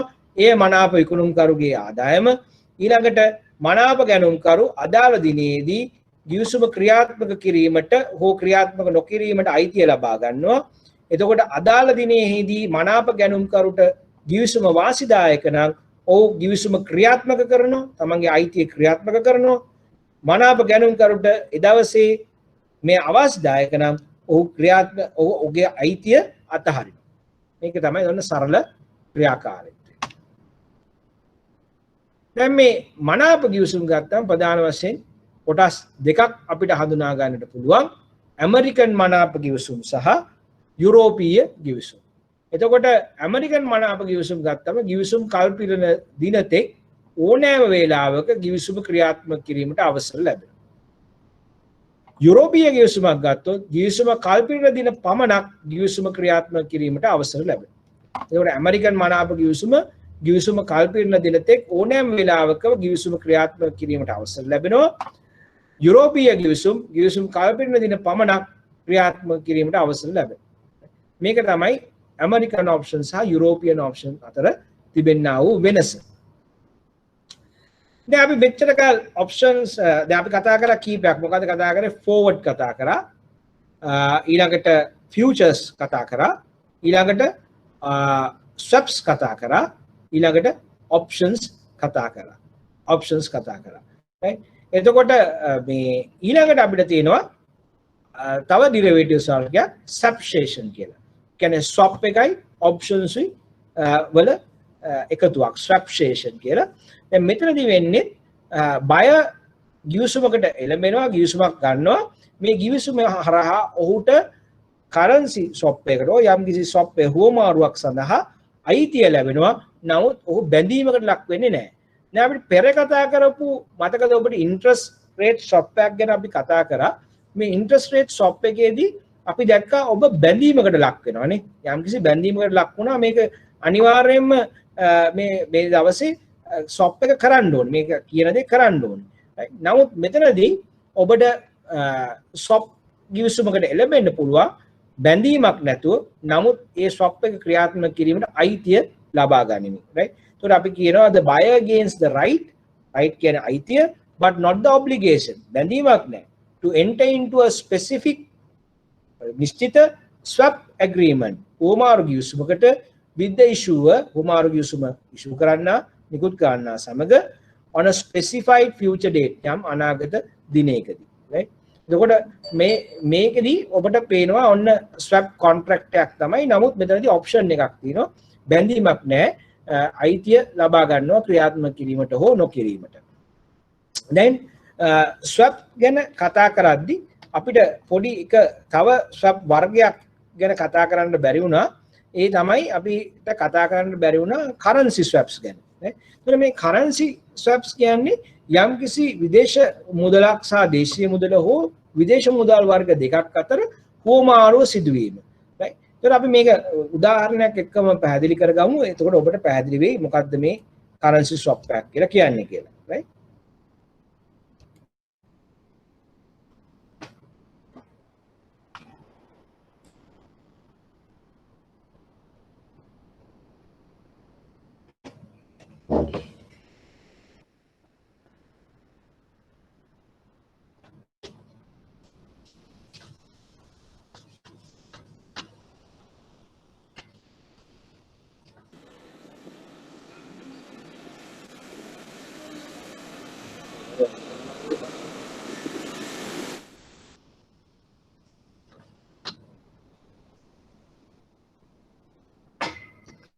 Right.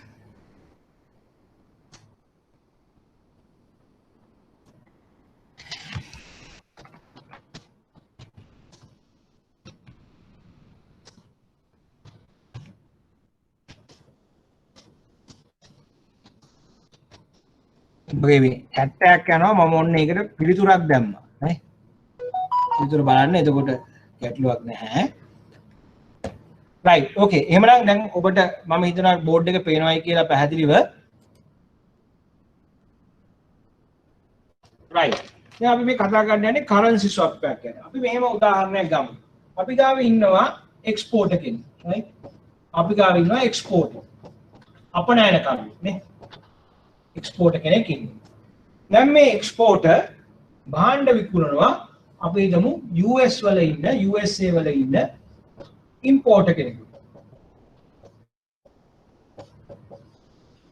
ඉම්පෝර්ටර් කෙනෙකුට භාණ්ඩ විකුණනවා. අපි හිතමු US dollars 10000ක භාණ්ඩ ඔන්න වික්කා. දැන් මෙහෙම භාණ්ඩ විකුණුවාම මේ US වල ඉන්න ඉම්පෝර්ටර් කියනවා මට ඔබට මේ භාණ්ඩ ආපු ගමන් සල්ලි දෙන්න බෑ. මම මේවා විකුණලා ඔබට මුදල් ගෙවන්න. ඒ අනුව මට දෙන්න 3 months credit.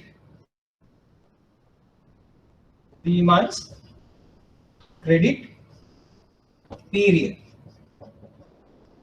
මට දෙන්න 3 months credit period එක. ඔන්න දැන් ඔබට පැහැදිලි ඔබේ தත්ත්වය ලංකාවේ එක්ස්පෝර්ටර් කෙනෙක් හිටියා. ඔහු USA වලට භාණ්ඩ වික්කා.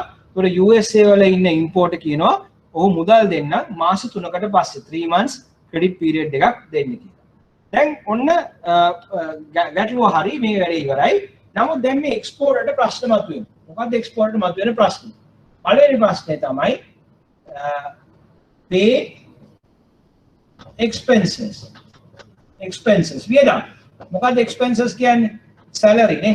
salary right rent මේ අනාදි වශයෙන් utility bills के electricity water මේවා bills ගෙවන්න ඕනේ මේ විදිහට දැන් මෙයාට තියෙනවා day to day expenses දැන් මෙයා භාණ්ඩ හදලා විකුණලා දිනවා නමුත් ඔහුට මුදල් ලැබිලා නැහැ දැන් ඒ වගේම ඔහුට තියෙන්න පුළුවන් තව ප්‍රශ්නයක් මොකද්ද raw material වලට ගෙවන්න ඕනේ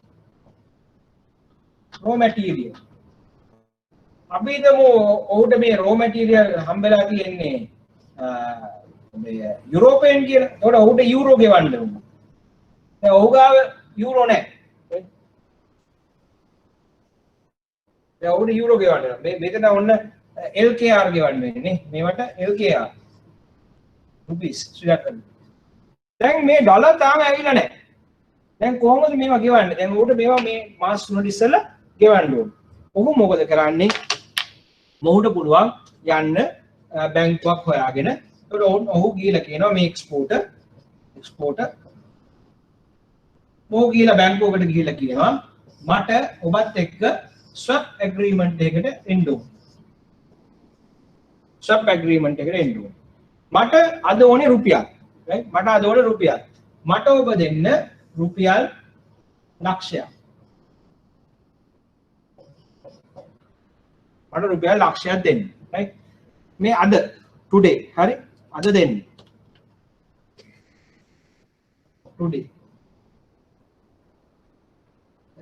today අද දෙන්න මම ඔබට මාස 3කට පස්සේ මේ ලක්ෂයට අදාළ ඩොලර් දෙන්න මේ ලක්ෂයට අදාළ ඩොලර් දෙන්න එතකොට ඔහු කියනවා right after 3 months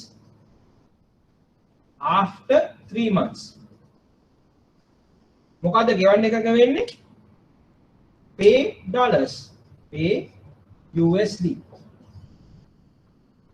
නෑ එතකොට දැන් මේ ප්‍රශ්නය අහනවා right okay දැන් අද ඔයාට LKR දෙන්න ඕනේ රුපියල් ලක්ෂයක් today LKR LKR කියන්නේ රුපියල් ලක්ෂයක් ඕනේ අද මොකටද මේ ඕනේ පඩි ගෙවන්න ඊළඟට මේ රෙන්ට් ගෙවන්න යුටිලිටි බේස් ගෙවන්න ඕන අපට සල්ලි ඕනේ ලක්ෂයක් දැන් මට මේක දෙන්න මේක අද දෙන්න හැබැයි මාස 3කින් මට ඉම්පෝර්ට් එකෙන් ඩොලර් හම්බ වෙනවා ඩොලර් හම්බුනාම මම ඒ ඩොලර් පාවිච්චි කරලා ඔබට මේ ගෙවීම සිදු කරන්න හරි එතකොට දැන් අද ඩොලර් එක අපි හිතමු 185යි today USD එකක් සමානයි 185යි LKR LKR 185යි LKR 185යි දැන් මේ after 3 months දැන් after 3 months ගියාම බැංකුව කියනවා හරි මම ඔයාට අද ඩොලර් එකක් මම ඔයාට අද රුපියල් ලක්ෂයක් දෙන්න ඒ ලක්ෂය අරගෙන ගිහිල්ලා ඔයා සැලරි ගෙවලා රෙන්ට් ගෙවලා යුටිලිටි බිල්ස් ගෙවලා ඔයාගේ වැට් ටික කරගන්න දැන් හැබැයි මාස 3කට පස්සේ ඔයාලා ඩොලර් එනවනේ මාස 3කට පස්සේ ඩොලර් ආවම මට ඩොලර් දෙන්න ඕනේ මේ මාස 3කට පස්සේ ඩොලර් දෙන්න ඕනේ USD එකක් සමානයි LKR 190 ගන්න මේක තමයි forward rate ඒක තමයි forward rate එතකොට මම මේ මාස 3කට පස්සේ ඩොලර් එකක් ඩොලර් දෙන්න ඕනේ ඩොලර් එතකොට විනිමය අනුපාතය වෙන්නේ ඉදිරි විනිමය අනුපාතය බැංකුව කියනවා අපි එකඟ වෙනවා අද එකඟ වෙමු ඩොලර් එකක් LKR 190යි කියලා. එතකොට ඔබට සිද්ධ වෙනවා මේ මාස 3කට පස්සේ US dollars 526යි 32ක් ගෙවීම. දැන් මොකද වෙන්නේ ඔන්න දැන් ඔබ views වල ලැබෙනවා මොකද්ද අද බැංකුව දෙනවා ඔබට රුපියල් ඒ රුපියල් අරන් ඔබගේ වැඩ ටික කරගන්නවා මාස 3කට පස්සේ ඔබ ඩොලර්ස් ගෙවනවා බැංකුවට ඩොලර්ස් ගෙවනකොට විනිමය අනුපාතය අද තීරණය කරගන්නවා ඒ කීයද විනිමය අනුපාතය ඩොලර් එකක් 190යි එතකොට ඔබ එකඟ වෙනවා ඩොලර් 526.32ක් මාස 3කට පස්සේ ගෙවනවා ඔන්න ඔබට රුපියල් ආවා අනිත් පැත්තට මාස 3කට පස්සේ බැංකුවට ඩොලර්ස් ගෙවනවා මේ විදිහටම ඔබට පුළුවන් මේ පැත්තට යුරෝ අරගෙන මාස 3කට පස්සේ ඩොලර් ගෙවන්න. ඒ මාස 3කට පස්සේ ඔබට ඩොලර් හම්බ වෙනවනේ. යුරෝ ගන්නවා අද මොකටද? raw material වලට ගෙවන්න. එතකොට ඔබ යුරෝ ගන්නවා අද යුරෝ අරගෙන අද today ඊළඟට කියනවා මාස 3කට පස්සේ ඩොලර් ගෙවන්න කියලා. එතකොට යුරෝ ඩොලර් අනුපාතයකට ඉදිරි විනිමය අනුපාතයකට ඔබ අදම එකඟ වෙනවා. එතකොට අද එකඟ වෙලා ඔබ යුරෝ ගෙවීමට යුරෝ ආධාර ගන්නවා අරගෙන raw material suppliers කට ගෙවනවා මාස 3කට පස්සේ බැංකුවට ඩොලර් ගෙවනවා. ඔන්න currency swap එකක් යනවා. right? මේ වගේ දේවල් වලට අපි කියනවා මොකද? currency swaps. එහෙම නැත්නම් විදේශ මුදල් හුවමාරු ගිවිසුම් කියලා. විදේශ මුදල් හුවමාරු ගිවිසුම්. right. එතකොට මේකට very recently ළඟදී ඔබ තව උදාහරණයක් අහන්න ඇති ඉන්දියාව සහ ලංකාව අතර මෙවැනි ගිවිසුමක් ඇති වුණා කියලා. දැන් ලංකාවට ඩොලර් ඕන වෙනවා ගෙවන්න. ලංකාව ඩොලර් ඕන වෙනවා තමන්ගේ ණය වාරික යනාදී වශයෙන් payments කරන්න. එතකොට ලංකාවට ඩොලර් ඉංගියක් තියෙනවා. ඉන්දියාවේ ඩොලර් රිසර්ව්ස් තියෙනවා. ලංකාව ඉන්දියාවට කියනවා මම ඔබට දෙන්නම් රුපියල් මට දෙන්න ඩොලර්ස්. එතකොට රුපියල් දෙන්නම් කිව්වා මොකද කරන්නේ? අපේ ඩොලර් වගේ කරන්සි එකක් නෙමෙයි. අපි සාමාන්‍යයෙන් ප්‍රැක්ටිකලි අපිට පුළුවන් මහා බැංකුවේ රිසර්ව් account එකක් කරලා ඒකට දානවා මේ අදාළ රුපියල් ප්‍රමාණය. එතකොට ඒ රුපියල් ප්‍රමාණයට අයිතිය තියෙන ඉන්දියාවට ඔබ ඒ රුපියල් ප්‍රමාණය එතනට රිසර්ව් කරලා ඉන්දියාවෙන් ඩොලර්ස් අරගන්නවා. අරගෙන ඔබගේ එදිනෙදා ණය වාරික ගෙවීම යනාදී කටයුතු සිදු කරගන්නවා. ඊට පස්සේ අපි කියන අවුරුද්දකට පස්සේ මොකද වෙන්නේ? ඉන්දියාව අපිට රුපියල් ටික දෙනවා, අපි ඉන්දියාවට ඩොලර්ස් දෙනවා. ඉතින් මේ විදිහට රටවල් අතරත් මේ වගේ ස්වප් ගිවිසුම් වලට අපිට එළඹෙන්න පුළුවන්. මේ අපි දැක්ක උදාහරණේ. ඊළඟට දැන් අපිට සිද්ධ වුණා මේ අවුරුද්දකට පෙර එළඹුණා මේ ගිවිසුමට. දැන් නැවත ඒ රීස්වප් එකක් අපි ගියා. මොකද මේ වෙලාව අපිට දී ගන්න බැරි නිසා අපි කිව්වා රයිට් ඕකේ අපි තව බික් කරමු කියලා. ඉතින් මේ අනාදි වශයෙන් ස්වප් එහෙම නැත්නම් කරන්සි ස්වප්ස්. එනම් අද යම්කිසි විදේශ මුදලක් බැංකුවට ලබා දීලා හෙට බැංකුවෙන් ලබාගෙන හෙට දිනේදී වෙනත් විදේශ මුදලක් බැංකුවට දීම යනාදී වශයෙන් තමන්ගේ මූල්‍ය අවස්ථා ඉටු කර ගැනීමට තිබෙනා වූ ගිවිසුමක් ප්‍රොඩක්ට් වර්ගයක් ලෙස අපිට දක්වන්නට පුළුවන් ක්‍රමවේදයක් ලෙස අපිට දක්වන්න පුළුවන් මේ currency swaps එහෙම නැත්නම් විදේශ විනිමය හුවමාරු ගිවිසුම්. විදේශ විනිමය හුවමාරු ගිවිසුම්. right.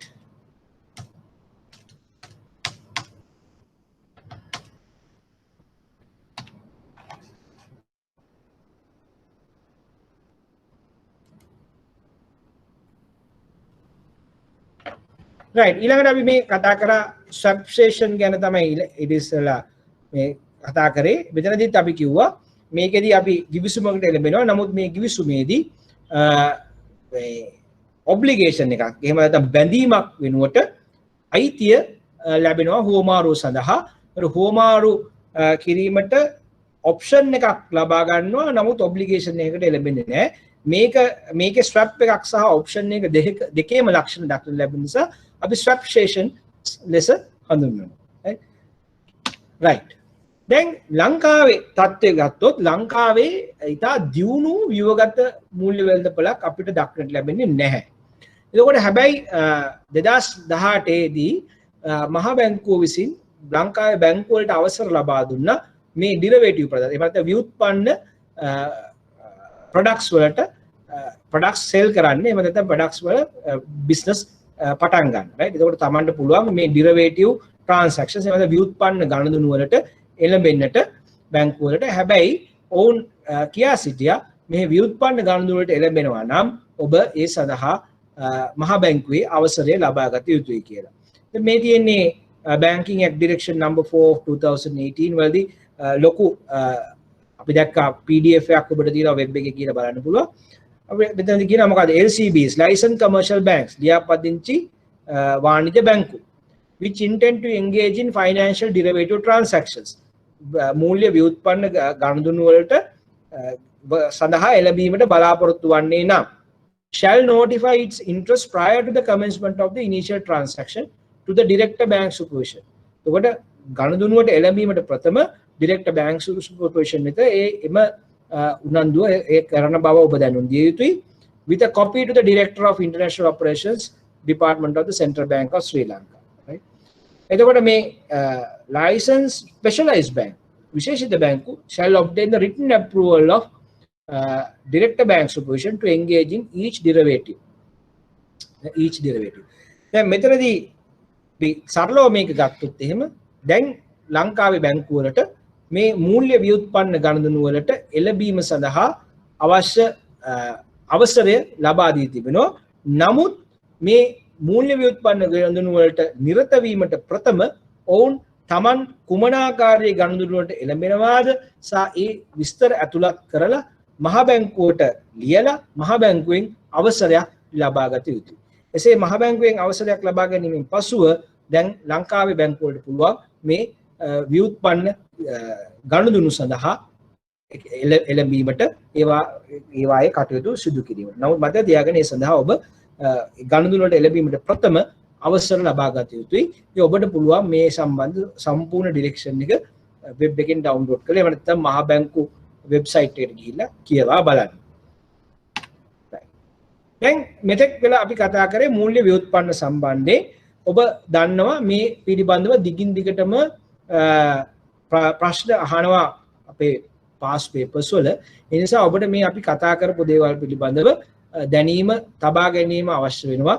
මේ පහුගිය විභාග ප්‍රශ්න පත්‍රවල ට්‍රෙන්ඩ් එක බලපුවම මොකද ඒකෙන් අනිවාර්යයෙන්ම ප්‍රශ්නයක් හෝ දෙකක් ඔබගෙන් අහන්න හැකියාවක් තියෙනවා. ඒතර ඔබ මතක තබා ගත යුතු ප්‍රධාන කාරණා තමයි ව්‍යුත්පන්න ගිවිසුමක් කියලා කියන්නේ අවදානම් කළමනාකරණය කර ගැනීම සඳහා ලබා තිබෙන්නා වූ ටූල් එකක්. එහෙම නැත්නම් ක්‍රමවේදයක්. ඒතකොට මෙහි ප්‍රධාන අරමුණ වෙන්නේ අවදානම අවම කර ගැනීම. එතකොට මේ ඩෙරිවේටිව්ස් එහෙම නැත්නම් ව්‍යුත්පන්න උපකරණ වර්ග ගත්තම අපිට තියෙනවා ඉදිරි ගිවිසුම්, අනාගත ගිවිසුම්, මනාප ගිවිසුම් සහ හුවමාරු ගිවිසුම්. ඒකට මනාප ගිවිසුම් යටතේ අපිට හදන්න පුළුවන් විකිණීමේ මනාපය. එනම් විකිණීම සඳහා අයිතිය ලබා දීමට පුළුවන්. එහෙම නැත්නම් ගැනීමේ මනාපය එහෙම නැත්නම් ගැනීමේ මනාපය හේවත් යම්කිසි දෙයක් මිලදී ගැනීම සඳහා අපිට මනාපයක් සකස් කරන්න පුළුවන්, ඔප්ෂන් එකක් සකස් කරන්න පුළුවන්. එතකොට මේකෙදි අපි උදාහරණයක් කතා කරා පුට් ඔප්ෂන් එකක් ගැන, විකිණීමේ මනාපයක් ගැන. right? ඉතින් ඊළඟට අපිට තියෙනවා swaps එහෙම නැත්නම් හුවමාරු ගිවිසුම්. හුවමාරු ගිවිසුම යටතේ ප්‍රධාන හුවමාරු ගිවිසුම් වර්ග තුනක් අපි සාකච්ඡා කරා. එකක් තමයි ණය එකක් තමයි පොලි අනුපාත හුවමාරු ගිවිසුම්, interest rate swaps. ඊළඟට අපි කතා කරා ණය පැහැර හැරීමේ හුවමාරු ගිවිසුම්, credit default swaps. ඊළඟට අපි කතා කරා currency swaps එහෙම නැත්නම් විදේශ විනිමය ව්‍යවහාර හුවමාරු ගිවිසුම්. right? ඊළඟට අපි කතා කරා swaptions කියන එක. එහෙනම් swap සහ options අතර hybrid දෙයක් ලෙස ආපු swaptions කියන එක. ඒතකොට එතනදී අපි කතා කරා එතනදීත් ඔබට හුවමාරු ගිවිසුමකට එළඹෙන්න පුළුවන්. නමුත් මේ හුවමාරු ගිවිසුමේදී ඔබට බැඳීමක් වෙනුවට මනාපයක් එහෙම නැත්නම් ඔප්ෂන් එකක් ලබා ගැනීමට හැකියාව තියෙනවා කියන්නේ. එතකොට මේවා ගැන ඔබ දැනගත යුතුයි. දැන් මේකෙන් පස්සේ අපි මූල්‍ය වෙළඳපොලේ ප්‍රධාන වෙළඳපොළවල් කතා කරලා ඉවර වෙනවා. ඒකට අපි මූල්‍ය වෙළඳපොළ ගැන ගත්තම අපි කතා කරා කොටස් වෙළඳපොළ. අපි කතා කරා ණය වෙළඳපොළ. අපි කතා කරා විදේශ විනිමය වෙළඳපොළ. right? ඊළඟට අපි කතා කරා රාජ්‍ය සුරකුම්පත් වෙළඳපොළ. ඊළඟට අපි කතා කරා ඩෙරිවේටිව්ස් එහෙම නැත්නම් ව්‍යුත්පන්න වෙළඳපොළ. right? ඉතින් මේ අනාදි වශයෙන් අපි මූල්‍ය වෙළඳපොලේ විවිධ කොටස් පිළිබඳව මේ දීර්ඝ අධ්‍යයනයක යෙදුණා. ඒතර අපි මේ අධ්‍යයනයේදී කරන්නේ මේ වෙළඳපොළ සම්බන්ධයෙන් මූලික කරුණු හඳුනා ගැනීම, ඒ වෙළඳපොළ පිළිබඳ ප්‍රවේශයක් ලබා ගැනීම. ඒකට මේ වෙළඳපොළ පිළිබඳව ඔබට පුළුවන් දැන් දීර්ඝ වශයෙන් ගැඹුරින් හඳුනා ගන්න, සාකච්ඡා කරන්න, දැනීම ලබා ගන්න. ඒකට මූල්‍ය වෙළඳපොළ ගැන අපේ වෙනමම සබ්ජෙක්ට් එකක් තියෙනවා. ඔබට පුළුවන් මේ ෆයිනෑන්ෂල් මාකට්ස් පිළිබඳව ඒ සබ්ජෙක්ට් එක හරහා තවදුරටත් දැනුම වර්ධනය කරගන්න. right? ඒකට සර්වේ එකේදී අපි කරන්නේ මේ විවිධ වෙළඳපොළවල් වර්ග සහ ඒවායේ තිබෙනා වූ තත්වයන් සංවිධාන ව්‍යුහය පිළිබඳව අවබෝධයක් ලබා ගැනීම. මම හිතනවා ඒක අපි අවශ්‍ය ප්‍රමාණයට ලබා ගත්තා. මතක තියාගන්න මූල්‍ය වෙළඳපොළෙන් අනිවාර්යෙන් ප්‍රශ්න කිහිපයක් ඔබගේ විභාග ප්‍රශ්න පත්‍රයේ දක්නට ලැබෙනවා. right? ඉතින් ඒ නිසා ඔබට අනිවාර්යෙන් ඔබ ඒවට සූදානම් විය යුතුයි. දැන් අපි මේ මූල්‍ය වෙළඳපොළ වර්ග කතා කරාට පස්සේ තව අපි දැනගත යුතු දෙයක් තමයි මූල්‍ය වෙළඳපොළ උපකාරක සේවාවන්. එතකොට මූල්‍ය වෙළඳපොළ උපකාරක සේවාවන් වල අරමුණ තමයි මූල්‍ය වෙළඳපොළ සිදුවන ගනුදෙනු පහසුව වැඩි කිරීම. ඒ නැත්නම් ඉතා පහසුවෙන් මූල්‍ය වෙළඳපොළ ගනුදෙනු සිදු කර ගැනීමට අවශ්‍ය පහසුකම් සැපයීම. ඒ වගේම තවත් අරමුණක් තමයි අවදානම අඩු කිරීම. තුන්වෙනි අරමුණ තමයි කාර්යක්ෂමතාවය වැඩි කිරීම. එතකොට මේ මූල්‍ය වෙළඳපොළ උපකාරක සේවාවන් සපයන්නේ ගාස්තු හෝ කොමිස් අය කරලා මේ සපයන සේවාවන් හරහා ගනුදෙනු වල පහසුව වැඩි කිරීම, අවදානම අඩු කිරීම, කාර්යක්ෂමතාව වැඩි කිරීම වැනි අරමුණු ළඟා කර ගැනීමට උත්සාහ කරනවා. එතකොට මේ මූල්‍ය වෙළඳපොළ උපකාරක සේවා යටතේ ඔබට හඳුනා ගන්න පුළුවන් විවිධ ආයතන. සුරැකුම් වෙළඳුම්, මූල්‍ය තරවකරුවන්, ණය ශ්‍රේණිගත කිරීමේ ආයතන, සුරැකුම් ප්‍රාරක්ෂණය සිදු කිරීම, නිකුතු කළමනාකරණය, ණය කළමනාකරණ සේවය, සුරැකුම් හුවමාරු, සුරැකුම් තැන්පතු ආයතන, ණය ඇප ආවරණ, මුදල් පැවරුම් සංක්‍රාම සේවා. මේ සියල්ල ඔබට මේ මූල්‍ය වෙළඳපොළ උපකාරක සේවා යටතේ හඳුනා ගන්නට පුළුවන්. ඉතින් අපි මේක යටතේ තියෙන යම් යම් ටිකක් වැදගත් කාරණා කීපයක් දිහා යොමු වෙලා බලමු. පළවෙනි එක අපිට කතා කරන්න පුළුවන් අපි ඉතින් කතා කරලා සුරකුම් වෙළඳුම්. ඒක කවුද මේ සුරකුම් වෙළඳුම් කියන්නේ? සුරකුම් වෙළඳුම් කියලා කියන්නේ ලාභය අරමුණු කරගෙන සුරකුම්පත් මිලදී ගැනීම සහ විකිණීම සිදු කරන්නා වූ පුද්ගලයන්. එතකොට අපිට මේකේ දක්නට ලැබෙනවා විවිධ වර්ගයේ සුරකුම් වෙළඳුම්, සුරකුම් අන්තරාල වෙළඳුම්. එහෙම නැත්නම් ආබිට්‍රේජින් අපි දක්නට ලැබෙනවා. ඊළඟට සුරකුම් ආවරණය, එහෙවත් හෙජින් අපිට දක්නට ලැබෙනවා. සුරකුම් සමපේක්ෂණය ස්පෙකියුලේෂන්, නොමැති සුරකුම් විකිණීම ෂෝට් සෙලිං. එතකොට මේ මොනවාද කියලා බැලුවොත් සරලව සුරකුම් අන්තරාල වෙළඳාම කියලා කියන්නේ යම් සුරකුමක මිල අඩු වෙළඳපොළින් එම සුරකුම මිලටගෙන මිල වැඩි වෙළඳපොළක එය විකුණා ඒ මිලදී ගැනීම සහ විකිණීම අතර තිබෙනා වූ ප්‍රයිස් ඩිෆරන්ස් එකෙන් ලාභ ලැබීමට කටයුතු කරන්නා වූ වෙළඳුම්. right? ඒකට ඔන්න ආබිට්‍රේජ් සුරකුම් අන්තරාල වෙළඳාම. මිල අඩු වෙළඳපොළින් මිලට ගෙනනවා, මිල වැඩි වෙළඳපොළේ විකුණනවා. ඒතර මිලදී ගැනීම සහ විකිණීම සඳහා වැය වූ යන මුදලේ පරතරයෙන් ඔබ ඔන්න ලාභ ලබනවා. ඊළඟට ඔබට තියෙනවා සුරකුම් ආවරණය හෙජින්. ඒතර මෙතනදී ඔබ කරන්නේ සුරකුමක වෙළඳ මිලේ අනාගත මිල වෙනස් වීමක් ඇති වියයි ඔබ හිතන විට එම අවදානම ආවරණය කර ගැනීම සඳහා මෙම සුරකුම් ආවරණය එහෙම නැත්නම් හෙජින් කියන ක්‍රමවේදයට ඔබ ගමන් කරනවා. තව දෙයක් තමයි අපිට පෙනෙන සුරකුම් සමපේක්ෂණය ස්පෙකියුලේෂන්. එහෙමනම් මේ ස්පෙකියුලේෂන් කියන්නේ අනාගතයේ මිල ඉහළ යාමක් හෝ පහළ යාමක් අපේක්ෂා කරලා ඒ මිල ඉහළ යාමේදී හෝ පහළ යාමේදී ලාභ ලැබීමේ අරමුණින් තමන්ගේ සුරකුම් වෙළඳ කලම එහෙම නැත්නම් සිකියුරිටි පෝර්ට්ෆෝලියෝ එක ඔබ එක්කෝ වැඩිපුර සෙලිං වැඩිපුර විකුණන්න පුළුවන් විදිහට තියාගන්න, එහෙම නැත්නම් වැඩිපුර ගන්න පුළුවන් විදිහට තියාගන්න. විවෘත තත්ත්වයක් පවත්වාගෙන යන්න. right? එතකොට මිල ඉහළ යාමකදී අඩු මිලට සුරකුම් අරගෙන වැඩිපුර ඒවා මිල වැඩි වීමත් සමග විකුණා ලාභ ලැබීමට උත්සාහ කිරීම.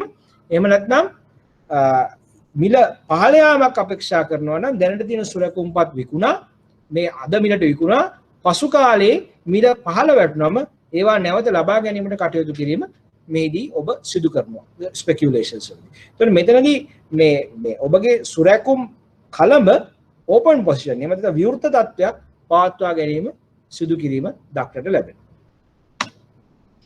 ඊළඟට අපිට තියෙනවා නොමැති සුරකුම් විකිණීම. මේ නොමැති සුරකුම් විකිණීම කියලා කියන්නේ ඔබගේ දැනට තියෙන ආයෝජන කලඹේ නොමැති සුරකුම්පත් විකිණීම.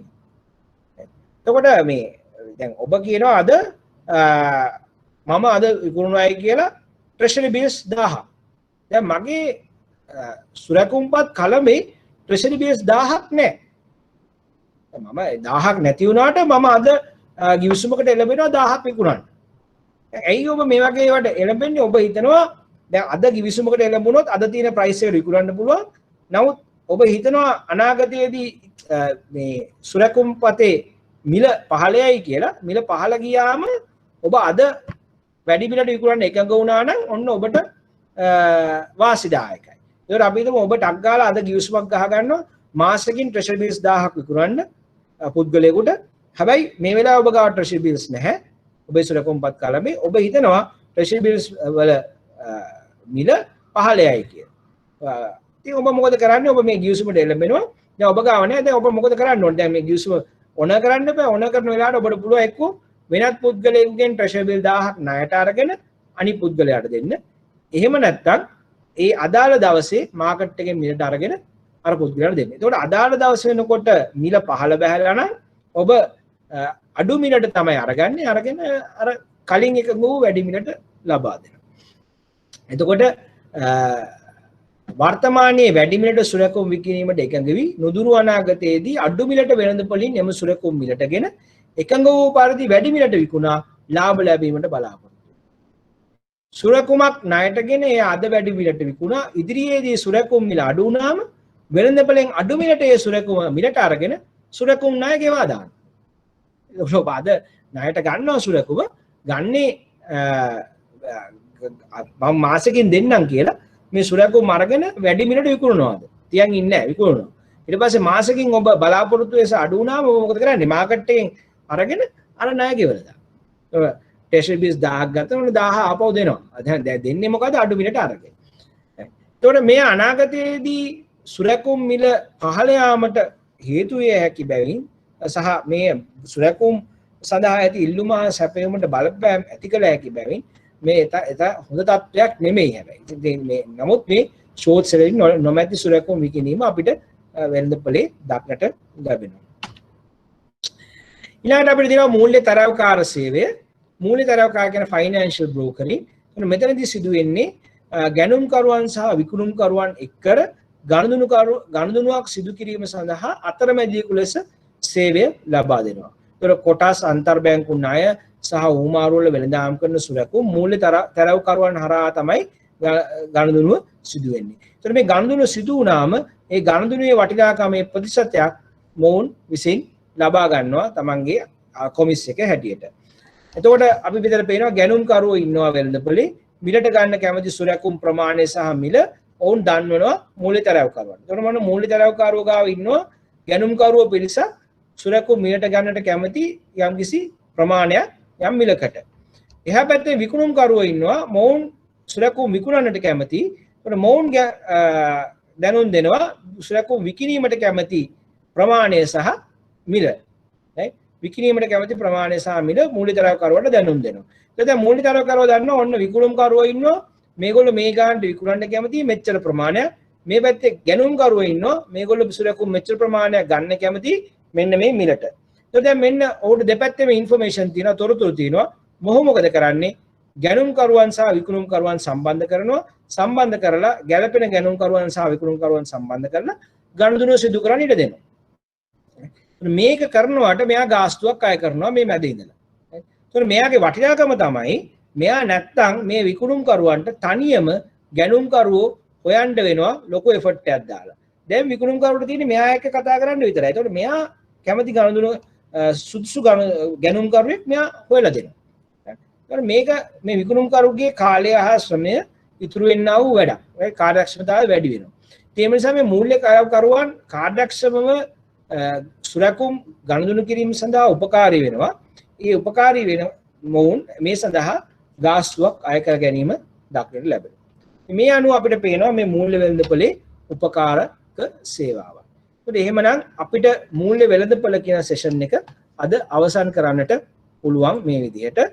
දැන් මූල්‍ය වෙළඳපොළ සම්බන්ධයෙන් ඔබට යම්කිසි ගැටලුවක් තියෙනවා නම් ඔබට පුළුවන් ඒවා ක්ලැරිෆයි කරගන්න. කොහොමද ඔබට තියෙන ගැටලු?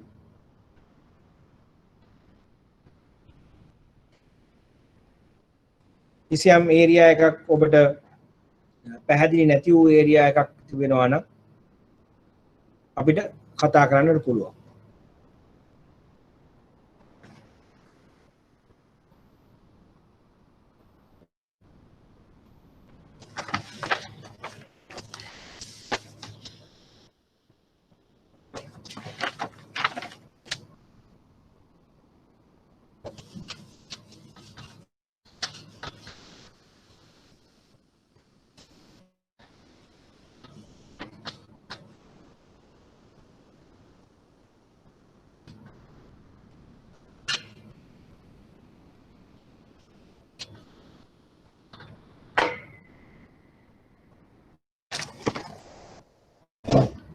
right.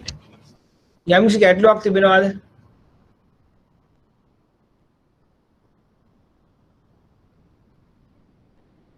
ඔබට ගැටලුවක් නැත්තම් අපිට තව වෙලාව තියෙන නිසා අපිට පුළුවන් පසුගිය ප්‍රශ්න පත්‍රවල ඇවිල්ලා තියෙන කෙටි ප්‍රශ්න කිහිපයක් වෙත අවධානය යොමු කරන්න. දැන් මම දන්නවා ඔබ මේ විභාගයට ලං වෙමින් සිටින්නේ නේ. ඉතින් මේ නෝට් එක නෑ මම ඒකට දැන් ඔබට පිළිතුරක් ලබා දුන්නා නේ. නෝට් එක සම්බන්ධයෙන් පිළිතුරක් ලබා දුන්නා chat එක බලන්න. එතකොට මේ විභාගයට ඔබ දැන් යොමු වෙන්න පටන් අරගෙන තියෙනවා. දැන් ලං වෙනවා ටික ටික. දැන් අපේ කාර්යයත් අපි ටික ටික ඉවර කරගෙන ගිහිල්ලා තියෙන්නේ. අපිට තව ඉතා පොඩි ලෙසන්ස් පොඩි නෙමෙයි තව එක ලොකු ඒරියා එකක් තියෙනවා payment and settlement system එහෙම නැත්නම් ගෙවීම හා පියවීම පද්ධතිය ඒකත් එක්ක මම හිතන්නේ අපේ සිලබස් එකේ හුඟක් ඒරියාස් අපි දැන් ඉවර කරනවා. දැන් ඔබ සූදානම් වෙන්නට ඕනේ මේ විභාගයට මුහුණ දෙන්න. ඒකට විභාගයට මුහුණ දෙනකොට අපිට පේනවා පරණ ප්‍රශ්න පත්‍ර වලින් ඔබට යම්කිසි ආభాෂයක් ලබා ගන්නට පුළුවන් කුමන ආකාරයේ ගැටලු ඔබට එන්නට පුළුවන්ද කියලා අනාගතයේදී. නමුත් මතක තියාගන්න පරණ ප්‍රශ්න පත්‍රයක් දිහා බලලා ඔබට හිතන්න බෑ මේ ඊළඟ ප්‍රශ්න පත්‍රයේ මේ වගේම වෙයි කියලා. එහෙම වෙන්නේ නැහැ. right? ඊට වඩා අනිවාර්යයෙන්ම වෙනස් වෙනවා. නමුත් ඔබට යම් අයිඩියා එකක් ගන්න පුළුවන් මොන වගේ ප්‍රශ්නද අපිට එන්න පුළුවන්. ඒවට කොහොමද අපි ලෑස්ති වෙන්න ඕනේ කියලා.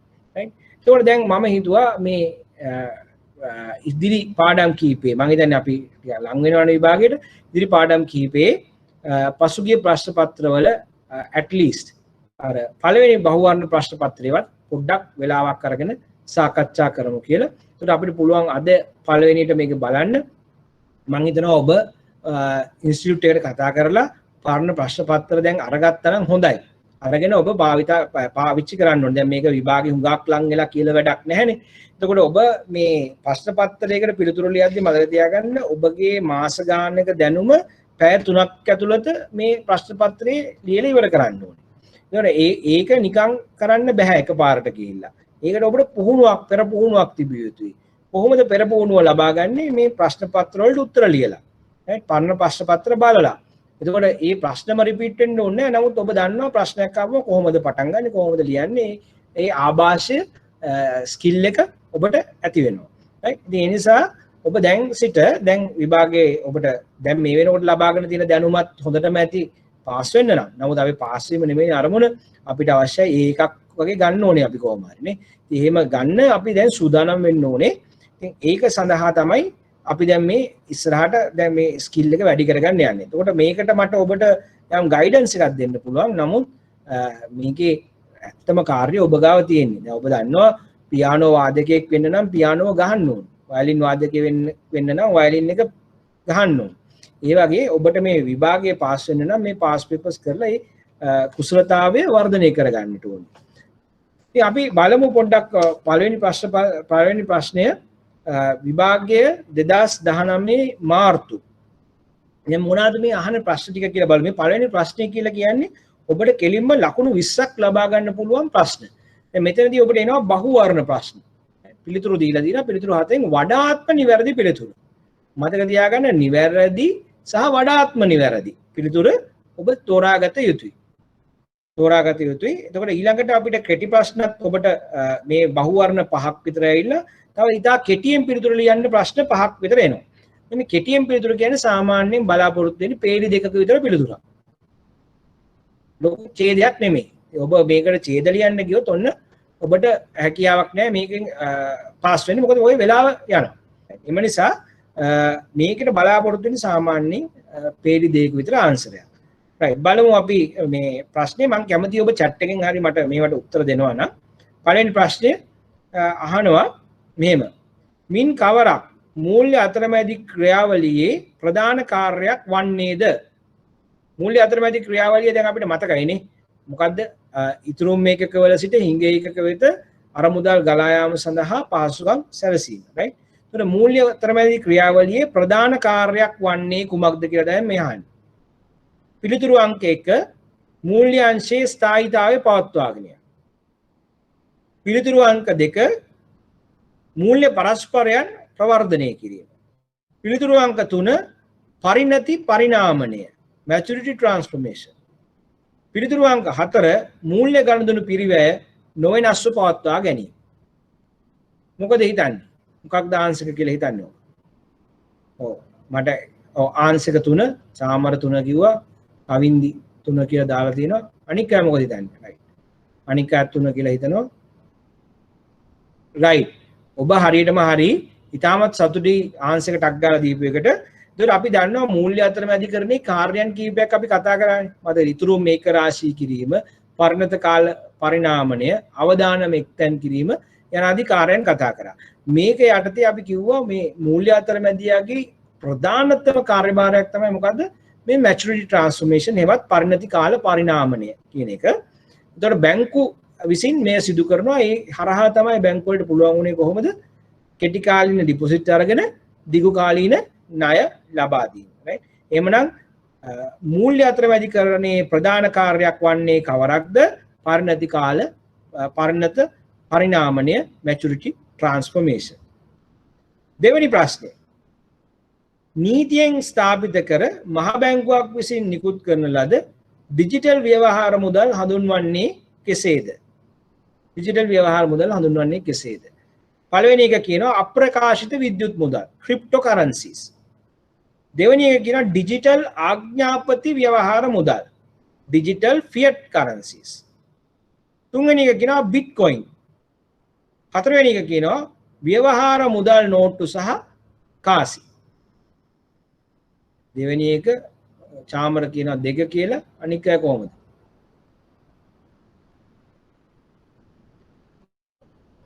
right 2 කියලා දෙන්නෙක් දැන් කියනවා. දෙවෙනි ආන්සර් එක කියලා. අනික එකගයිද දෙවෙනි ආන්සර් වෙනත් ආන්සර්ස් තියනවාද දෙවෙනි එක ඇරෙන්න? දෙවෙනි එක කියලා වුන් කියන්නේ ඩිජිටල් ආඥාපති. එහෙනම් දැන් අපිට මතකයි මේ කරන්සිස් මුදලේ විකාශය ගැන කතා කරද්දී අපි කතා කරා ඩිජිටල් ව්‍යවහාර මුදල් සම්බන්ධයෙන්. එතකොට අපි කිව්වා මහ බැංකු මේ පිළිබඳව මේ වෙන විට සාකච්ඡා කරමින් පවතිනවා. අපිට පුළුවන්ද දැන් ඩිජිටල් කරන්සි වල ප්‍රධාන ප්‍රශ්නයක් නේ මේකට නිකුත් කරපු කෙනෙක් නැහැ, නියාමකයෙක් නැහැ, මේ ආදී ප්‍රශ්න කීපයක් තියෙනවානේ. නමුත් මේ ප්‍රශ්න තියෙද්දි අපිට පේනවානේ ඩිජිටල් මුදල් සඳහා ලොකු ඉල්ලුමක් තියෙනවා අන්තර්ජාලයේ. ඒකට මේ මහ බැංකු සාකච්ඡාවකට එළඹෙනවා, කතා කරනවා මහ බැංකු වලට බැරිද ඩිජිටල් කරන්සි එකක් මහ බැංකුවේ නියාමනයට යටත් වෙන මහ බැංකුවේ වගකීමට යටත් වෙන ඩිජිටල් කරන්සි එකක් නිකුත් කරන්න මේ අන්තර්ජාලයේ පුද්ගලයන්ගේ තිබෙනා වූ ඩිමාන්ඩ් එක. එහෙම නැත්නම් මේ සඳහා ඇති ඉල්ලුමට මේ ප්‍රතිචාරයක් ලෙස. මෙන්න මේකට අපි කියනවා මොකද්ද දැන් මහ බැංකුවක පාලනයට යටත් වෙලා මහ බැංකුවක් විසින් වග කියන එහි නියාමනයට ලක් වෙන ඩිජිටල් කරන්සියක් නිකුත් කරපුවම අපි ඒකට කියනවා මොකද්ද ඩිජිටල් ෆියට් මනි. එහෙම නැත්නම් ඩිජිටල් ආඥාපති ව්‍යවහාර මුදල් කියලා. ඩිජිටල් ආඥාපති ව්‍යවහාර මුදල්.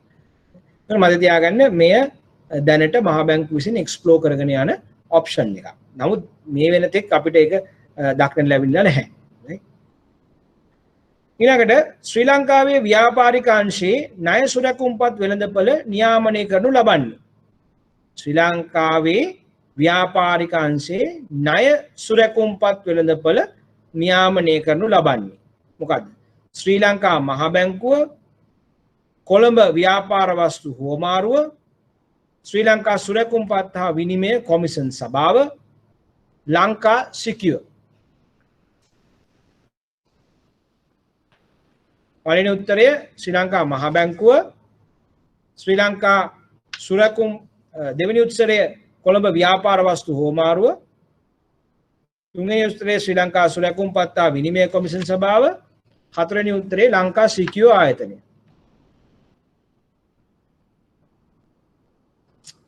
දැන් හතර දෙනෙක් දාලා තියෙනවා උත්තරේ 1 කියලා. වෙනත් උත්තර තියෙනවද? මේකට වෙනත් උත්තර තිබෙනවද ඔබට?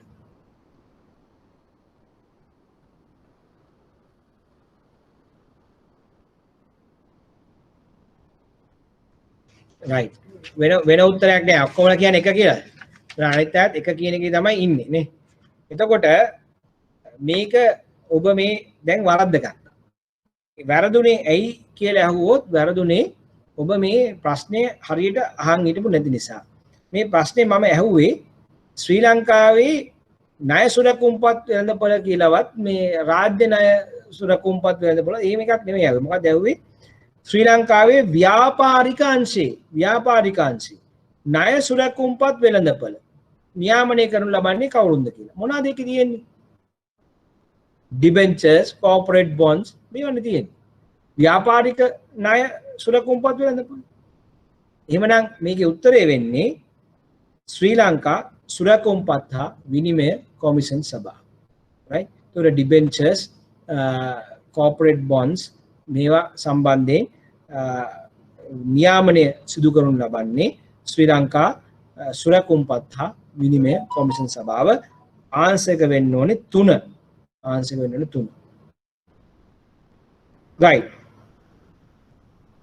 ඊළඟ ප්‍රශ්නය මම හිතනවා ඔබට මේ ඔබ සාමාන්‍ය දැනුම මේක අපි ඊළඟ පාඩමේ කරන්න තියෙන දේ. නමුත් මම මේ ප්‍රශ්නය අහන්නම් ඔබගේ ඔබට දැනුම තියෙනවා කියලා මම හිතනවා සාමාන්‍යයෙන්. බලමු මින් කවරක් ශ්‍රී ලංකාවේ ගෙවීම් පද්ධතියේ පද්ධතිමේ වැදගත්කමක් දක්වන කොටසක් ලෙස සලකනු ලබයිද? ගෙවීම් පද්ධතියේ මේක මම හිතන්නේ අපි පළවෙනිම පාඩමේ නිකන් මේක ගැන සාකච්ඡා කරා. ශ්‍රී ලංකාවේ ගෙවීම් පද්ධතියේ පද්ධතිමේ වැදගත්කමක් දක්වන කොටසක් ලෙස සලකන්නේ මොකක්ද කියලා. දැන් පද්ධතිමේ වැදගත්කමක් කියලා කියන්නේ මොකක්ද? සමස්ත පද්ධතියටම බලපාන අතිශයින් වැදගත් සිස්ටම් එකක් කියන එක තමයි අපි මෙතනදී කතා කරන්නේ. right. okay. පළවෙනි එක. තත්කාලීන ගෙවීම් පද්ධතිය. මනම් RTGS real time gross settlement system. තත්කාලීන ගෙවීම් පද්ධතිය. දෙක. ශ්‍රී ලංකා අන්තර් බැංකු ගෙවීම් පද්ධතිය. ශ්‍රී Lanka inter bank payment system. 3. පොදු විද්‍යුත් අරමුදල් පැවරුම් ස්විචය. common electronic fund transfer switch. 4. චෙක්පත් පිළිබිඹු සහ නිෂ්කාශන පද්ධතිය. check imaging and truncation system. දැන් මේ හතරෙන් මොකද්ද පද්ධතිමය වශයෙන් වැදගත්කමක් දක්වන ගෙවීම් ක්‍රමය? පිළිතුරු ලැබෙනවා. අනික් අය කොහොමද පිළිතුරු? දෙන්නෙක් පිළිතුරු ලබා දුන්නා. ඒගොල්ලෝ අහනවා systematically important payment system එක මොකක්ද කියලා. RTGS ද, SLIPS ද, SEFT එකද නැත්නම් check imaging and truncation system එකද CITS එකද? මොකද්ද පද්ධතිමය වශයෙන් වැදගත් එක? හරි. එක කියලා ආන්සර් එකක් ලැබිලා තියෙනවා. මේට වෙනත් ආන්සර්ස් තියෙනවද කාට හරි? මම හිතනවා ඔබ හරි කියලා. ඔබ කිව්වා හරියටම හරි. පද්ධතිමය වශයෙන් වැදගත් ගෙවීම් පද්ධතියක් ලෙසට අපි හඳුන්වන්නේ RTGS. එහෙම නැත්නම් තත්කාලීන ගෙවීම් පද්ධතිය. මේ හරහා තමයි අති විශාල ගනුදෙනු මත ප්‍රමාණයෙන් විශාල වටිනාකමක් ඇති ගනුදෙනු සිදු වෙන්නේ. right? ඒක RTGS. right. ඊළඟ ප්‍රශ්නය. ශ්‍රී ලංකා තැන්පතු රක්ෂණ සහ ද්‍රවශීලතා සහාය යෝජනා ක්‍රමය යටතේ වර්තමානයේදී තැන්පත්කරුවෙකුට ගෙවනු ලබන වන්දි දීමනා ගණන රුපියල් ලක්ෂ 3යි 1, රුපියල් ලක්ෂ 6යි 2, රුපියල් ලක්ෂ 5යි 3 වෙනි උත්තරේ, රුපියල් 4 වෙනි උත්තරේ කියනවා මුළු තැන්පතු වල එකතුවම ගෙවනවායි කියලා. තැන්පතු රක්ෂණ සහ ද්‍රවශීලතා යෝජනා ක්‍රමයේ යටතේ තැන්පත්කරුවෙකුට ගෙවනු ලබන වන්දි දීමනා ගණන 1 ලක්ෂ 3යි 2 ලක්ෂ 6යි 3 ලක්ෂ 5යි 4 මුළු තැන්පතුවම ගෙවනවා. මම කියන්නේ මේක ඉතාමත් සරල එකක් අපි කතා කරපු දෙයක්. අපි දන්නා තැන්පතු රක්ෂණ යෝජනා ක්‍රමය, තැන්පතු රක්ෂණ සහ ද්‍රවශීලතා සහාය යෝජනා ක්‍රමය මහා බැංකුව විසින් හඳුන්වා දෙනවා කුඩා තැන්පත්කරුවන්ගේ ආරක්ෂාවට සහ මූල්‍ය පද්ධතියේ පැනික් එහෙම නැත්නම් චකිත ඇතිවීම වැළැක්වීම සඳහා. ඒතකොට මේ සඳහා සහභාගී වෙනවා මූල්‍ය ආයතන, වාරික ගෙවනවා මූල්‍ය ආයතන. ඒ ගැන අපි කතා කරා. ඒතකොට මේකෙදී අහන්නේ උපරිම වන්දිය කීයද කියලා. අපි දන්නවා උපරිම වන්දිය එක් තැන්පත්කරුවෙකුට එක් මූල්‍ය ආයතනයක තිබෙන්නා වූ තැන්පතු වලින් ලක්ෂ 6ක් දක්වා. ඒක එක මූල්‍ය ආයතනයක තියෙන තැන්පතු වලින් ලක්ෂ 6ක් දක්වා. තව එක තියෙනවා නම් ඒකට වෙනම දෙනවා. right? එතකොට එක මූල්‍ය ආයතනයක තිබෙන්නා වූ තැන්පතු වලින් ලක්ෂ 6ක් දක්වා ඔහුට මේ යටතේ වන්දි ලබා ගැනීමට පුළුවන්. right.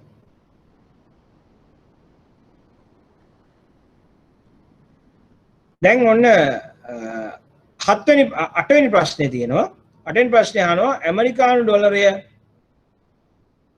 සහ ශ්‍රී ලංකා රුපියල අතර එතැන් අනුපාතය 179යි සහ එහි මාසක ඉදිරි අනුපාතය ඇමරිකානු ඩොලර හා ශ්‍රී ලංකා රුපියල් 180 නම් වාර්ෂික එක්මස් ඉදිරි අදිමිල කොපමණද? එක්මස් ඉදිරි අදිමිල කීයද කියන්නේ මෙතන? ඔන්න පෞගිය දවසේ කරපු එකක මතක් කිරීමක්. ස්පොට් රේට් එක කියනවා කීයද 179යි ළඟට ෆෝවර්ඩ් එක දෙනවා ෆෝවර්ඩ් එක කීයද දෙන්නේ ඔබට රුපියල් 180යි right ඊට අහනවා එහෙමනම් 1 month forward premium එක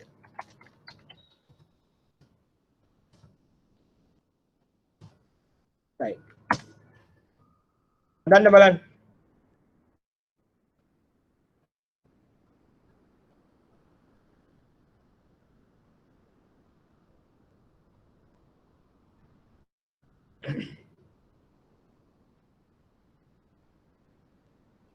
කීයද උත්තරේ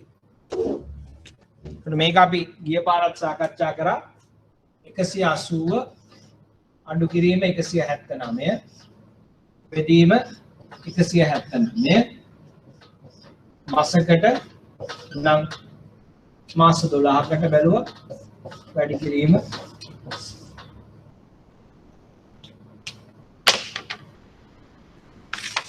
ඒ අනුව උත්තරේ අපිට එනවා 6.7යි 6.7යි නේ 6.7% 6.7% තමයි උත්තරේ එන්නේ ඊළඟ අපි බැලුවොත් ඊළඟ ප්‍රශ්නයක් අහනවා ඔබගෙන් ශ්‍රී ලංකාවේ රක්ෂණ ආයතන නියාමනය කරනු ලබන නියාමන ආයතනය කුමක්ද ලංකාවේ රක්ෂණ ආයතනය නියාමන කරනු ලබන නියාමන ආයතනය කුමක්ද මොකක්ද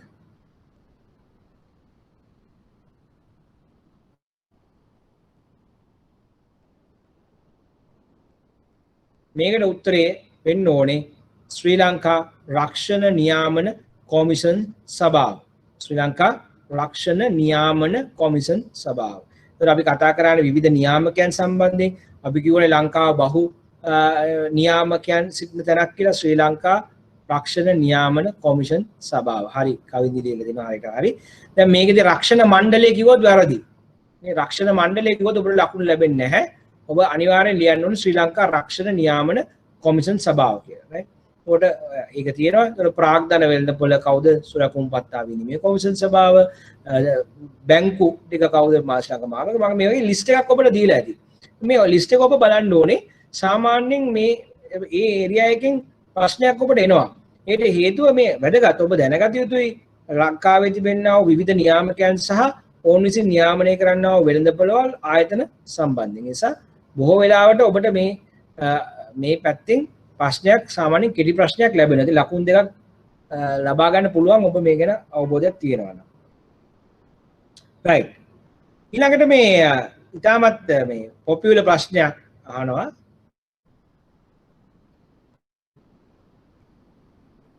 රක්ෂණ නියාමනයේ මණ්ඩලය කියලා. මණ්ඩලය නෙවෙයි අපි දාගන්න රෙගියුලටරි කොමිෂන් නේ තියෙන්නේ. ඒතකොට රක්ෂණ නියාමන කොමිෂන් සභාව. right. රක්ෂණ නියාමන කොමිෂන් සභාව ඉංග්‍රීසි සිංහලට පරිවර්තනය කරද්දී විවිධ විදියට පරිවර්තනය වෙන්න පුළුවන් නමුත් ඔබට පුළුවන් රක්ෂණ නියාමන කොමිෂන් සභාව කියලා භාවිත කරන්න right 2013 වසරේදී ලංකා ක්ලියර් ආයතනය මගින් පොදු ATM ස්විචය හඳුන්වා දෙනු ලැබුවේ කුමන සන්නම් නාමයේ යටතේද तर අපි දන්නවා මේ පොදු ATM ස්විච් එක හඳුන්වා දුන්නාට පස්සේ තමයි අපිට පුළුවන් උනේ ඉතා අඩු මුදලකට ඕනෑම බැංකුවකින් ATM එකකින් මුදල් ලබා ගන්න නේ. ඒක මොකද්ද මේකේ සන්නම් නාමය? සාමාන්‍ය මේ ඉතා ප්‍රචලිත එකක් ප්‍රසිද්ධ එකක්. මොකද්ද නාමය? පොදු ATM ස්විච් එක හඳුන්වා දෙන්න ලැබුවේ කුමන සන්නම් නාමයෙන්ද? ප්‍රසිද්ධ කතාවක් මේක. ඔබට පුළුවන් වෙන්නේ මොකද සන්නම් නාමය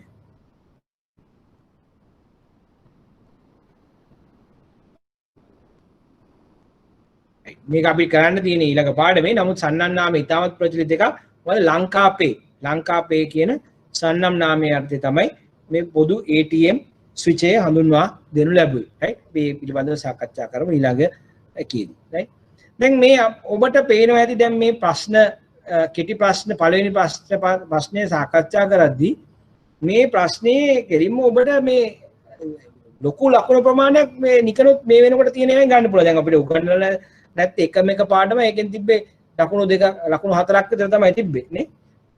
ඉතින් එතකොට මේ තව ප්‍රශ්න දෙකක් ඕන අහනවා. මේ ප්‍රශ්න දෙක ඕන අහන්නේ ඔන්න එදා මේ සාමාන්‍ය කරන්ට් තත්ත්වයක් එක්ක නේ කරන්ට් තත්ත්වයක් එක්ක තමයි අහන්නේ. එතකොට මොකද්ද මේගොල්ලෝ අහන මේ සාමාන්‍ය ප්‍රශ්න දෙක. මෙතනදී අහනවා දැන් ඒ කාලේ වුණා ATM fraud එකක්. ඉතින් ඒ අනුව අහනවා මේ වෙනත් පාර්ශ්වයකින් භාවිතා කිරීම වැළැක්වීමට ආරක්ෂා බලරහිත යන්ත්‍ර සඳහා අනුමත නොකළ මුදල් ආපසු ගැනීම මගින් ශ්‍රී ලංකාවේ ඇතැම් බැංකුවල ගනුදෙනුකරුවන් විසින් අත්විඳිනු ලැබූ මෑතදී සිදු වූ සයිබර් සොරකම පැහැදිලි කරන්න. දැන් මේක ගැන අපි කතා කරනවා ඊළඟ පාඩමේ. නමුත් ඔන්න ඕන අහනවා මේ ප්‍රශ්නේ මේ 2019 මේ කාලෙදී මේක මේ ඒ වෙලාවේ තිබ්බ ප්‍රශ්නයක්. ඉතින් මෑත කාලෙදී සිදුවෙච්ච සිදුවීමක්. ඒ වගේම වුන් තවත් ඒ වගේම කරන්ට් affairs පැත්තෙන් එහෙම නැත්නම් ඒ මෑත කාලේ සිදුවීම් වලින් අහනවා එක්සත් රාජධානියේ ද බැංක සංග්‍රහය මගින් නම් කරනු ලැබූ මුල් පෙළේ බැංකු 14ට ශ්‍රේණිගත කරනු ලැබූ ශ්‍රී ලාංකීය බැංකු දෙකක් නම් කරන්න කියලා. දැන් මේක මේ තියරිය නෙමෙයි මේ කාලේට අනුව මේක වෙන්නේ. එතකොට එතනදී අපිට බැංකු වැඩිට හඳුනා ගන්න පුළුවන් ලංකා බැංකුව, කමර්ෂල් බැංක් එක සහ හැටන් නැෂනල් බැංකුව. රයිට් හැටන් නැෂනල් බැංකුව. ඉතින් මේ බැංකු තුනෙන් දෙකක් ලියුවා නම් ඔබට එතනදී ලකුණු ලැබෙනවා. ඉතින් ඔන්න දැන් මේ ප්‍රශ්න දෙකත් එක්ක ඔබට පේනවා මෙන්න අහනවා මොකද්ද මේ මෑත කාලීන සිදුවීම. මේ අනුව ඔබට නිකන් පුවත්පත් බලමින් මූල්‍ය ශාස්ත්‍රය පිළිබඳව තොරතුරු ගැන අප්ඩේට් වෙමින් සිටීම වැදගත් වෙනවා. මොකද ඒිනුත් ඔබට ගැටලු අහන්න පුළුවන්. ඉතින් ඔබ අනිවාර්යයෙන්ම නිවුස් බලලා ඒ අදාළ වැඩසටහන් බලලා මූල්‍ය ශාස්ත්‍රයේ සිදුවන්නා වූ සිදුවීම් පිළිබඳව අවබෝධයකින් සිටිය යුතුයි. දැන් ඔබට මේ 2019 පේපර් එක කරනකොට පළවෙනි ප්‍රශ්نين ඉතාලම හොඳින් පේන්නේ නැති අඩුම ගානේ ලකුණු 15ක් විතර මේ නිකනුත් ඔබට මේ දැනටත් ලබා ගැනීමට හැකියාව තියෙනවා. ඒ නිසා අපි ඊළඟ පාඩමත් එක්ක මම හිතනවා ඔබට සියල්ලම ඉවර කරගන්න පුළුවන් වෙයි කියලා. දැන් අපි මේ අද කරා 2019 මාර්තු මේ විදිහට අපි ඉස්සරහට කෙටි ප්‍රශ්න ටික ඉවර කරනවා. ඒකට ඔබට පුළුවන් නම් මේ පරණ පේපර්ස් අරන් ළඟ තියාගන්න. ඒකට ඔබට තව ලේසි වැඩේ. එහෙම නැත්නම් අපිට මේ විදිහට සාකච්ඡා කරන්න පුළුවන්. රයිට් එහෙමනම් මම හිතන්නේ අපි අදට සෙෂන් එක අවසන් කරමු. එන සතියේ අපිට තියෙන්නේ payment and settlement system ගෙවීම හා පියවීම පද්ධතිය. ඒකත් එක්ක අපිට මේ පේපර් එකට සෑහෙන හොඳින් උත්තර ලියලා දැන් පාස් වෙන්න නම් මේ දැනුම හොඳටම ඇති. නමුත් ඒකක් ගන්න යන්න පුළුවන් වෙනවා. next lesson එක next week එකෙන් ඉවර කරන්න පුළුවන්ද? බෑ. ඒක අඩුම ගානේ weeks දෙකක් යනවා. right? weeks දෙකක් යනවා. ඉවර කරන්න පුළුවන්. එහෙම ඉවර කරොත් ඔබට තේරෙන්නේ නැති. right? ඒ නිසා weeks දෙකක් යනවා. revision online ද revision programs ගැන තාම දැනුම් දීමක් කරලා නැහැ. දැනුම් දීමක් කරපු විගස ඔබට ඒ පිළිබඳව දැනුවත් කරන්න. මේ ඇරෙන්න දැන් අපි මෙච්චර කාල සාකච්ඡා කරන්නේ අපිට තව තියෙන පන්ති පොඩි ප්‍රමාණයක් විතරයි. ඔබට යම් කිසි ඒරියා එකක් ගැන මගෙන් විශේෂයෙන් අහන්න ඕනේ නම් සහ නැවත ඔබට තේරෙන්නේ නැති කැලලක් තියෙනවා නම් ඔබට පුළුවන් ඒ පිළිබඳව මට මේ chat එකෙන් දැනුම් දෙන්න. right? එහෙම තියෙනවා නම් මට කියන්න. දැන් ඔබ විභාගයට හොඳටම සූදානම්. දැන් ඔබට පාඩම් කරගන්න විතරයි තියෙන්නේ. පාඩම් කරලා විභාග ප්‍රශ්න පත්‍ර වලට උත්තර ලියලා ඔබගේ දක්ෂතාවය හදාගත්තොත් විභාගෙට ලියන්න ස්කිල් එක කුසලතාව හදාගත්තොත් මට වැඩක් නෑ නිකම් පාස් එකක් ඔබට පුළුවන් කෙලින්ම A එකක් ගන්න. right? A එකක් හෝ B එකක් තමයි අපිට ඕනේ. නිකම් පාස් එකක් ගන්න හිතන්නවත් එපා. ඒක මේ ඔබට ගැලපෙන්නේ නෑ. හරි. ඉතින් ඔබ A එකක් හෝ B එකක් ගන්න ඕනේ. මොකද අපි දැන් මේ ශාස්ත්‍රයේ සම්බන්ධයෙන් දැනගත යුතු සියලු විෂය කරුණු තා හොඳින් සාකච්ඡා කරලා තියෙනවා. වර්ධින්න විදියක් නෑ. right. අපිට ඉස්සරහට පේපර්ස් උත් මේ විදිහට පොඩ කරලා ගියොත් එහෙම මම හිතනවා ඔබ හොඳටම සූදානම් වෙනවා විභාගෙට. හැබැයි සියල්ල පවතින්නේ ඔබේ අතේ. ඉතින් ඒ නිසා ඔබට මම ඉල්ලා සිටින එකම දේ දැන් පාඩම් කරන්න පටන් ගන්න. දැන් වෙලාව හරි. දැන් පේපර්ස් කරන්න පටන් ගන්න. අපි ඉස්සරහට තියෙන පාඩම් ටිකේදී මේ විදිහටම කරන් යන්. ඔබට එතකොට මේ පේපර්ස් කරද්දී ප්‍රශ්න කරද්දී ගැටලු ඇති වෙනවා නම් ඔබට පුළුවන් ඊළඟ පාඩම් කීපේ මම හිතන්නේ අපිට තියෙන සීමා සහිත ක්ලාසස් ප්‍රමාණයක් ඒ ක්ලාසස් ප්‍රමාණය මගෙන් ඒ පිළිබඳ ප්‍රශ්න අහලා ඒවා ක්ලැරිෆයි කරගන්න. එහෙම නැත්නම් තොරතුරු ලබා ගන්න. right. ඒකත් එක්ක එහෙමනම් අපි අදට සමුදෙනවා. ඔබට මොන හරි ප්‍රශ්න තියෙනවා නම් මම විනාඩි කිහිපයක් රැඳී ඉන්නම් ඔබට පුළුවන් chat එකෙන් හෝ මගෙන් විමසන්න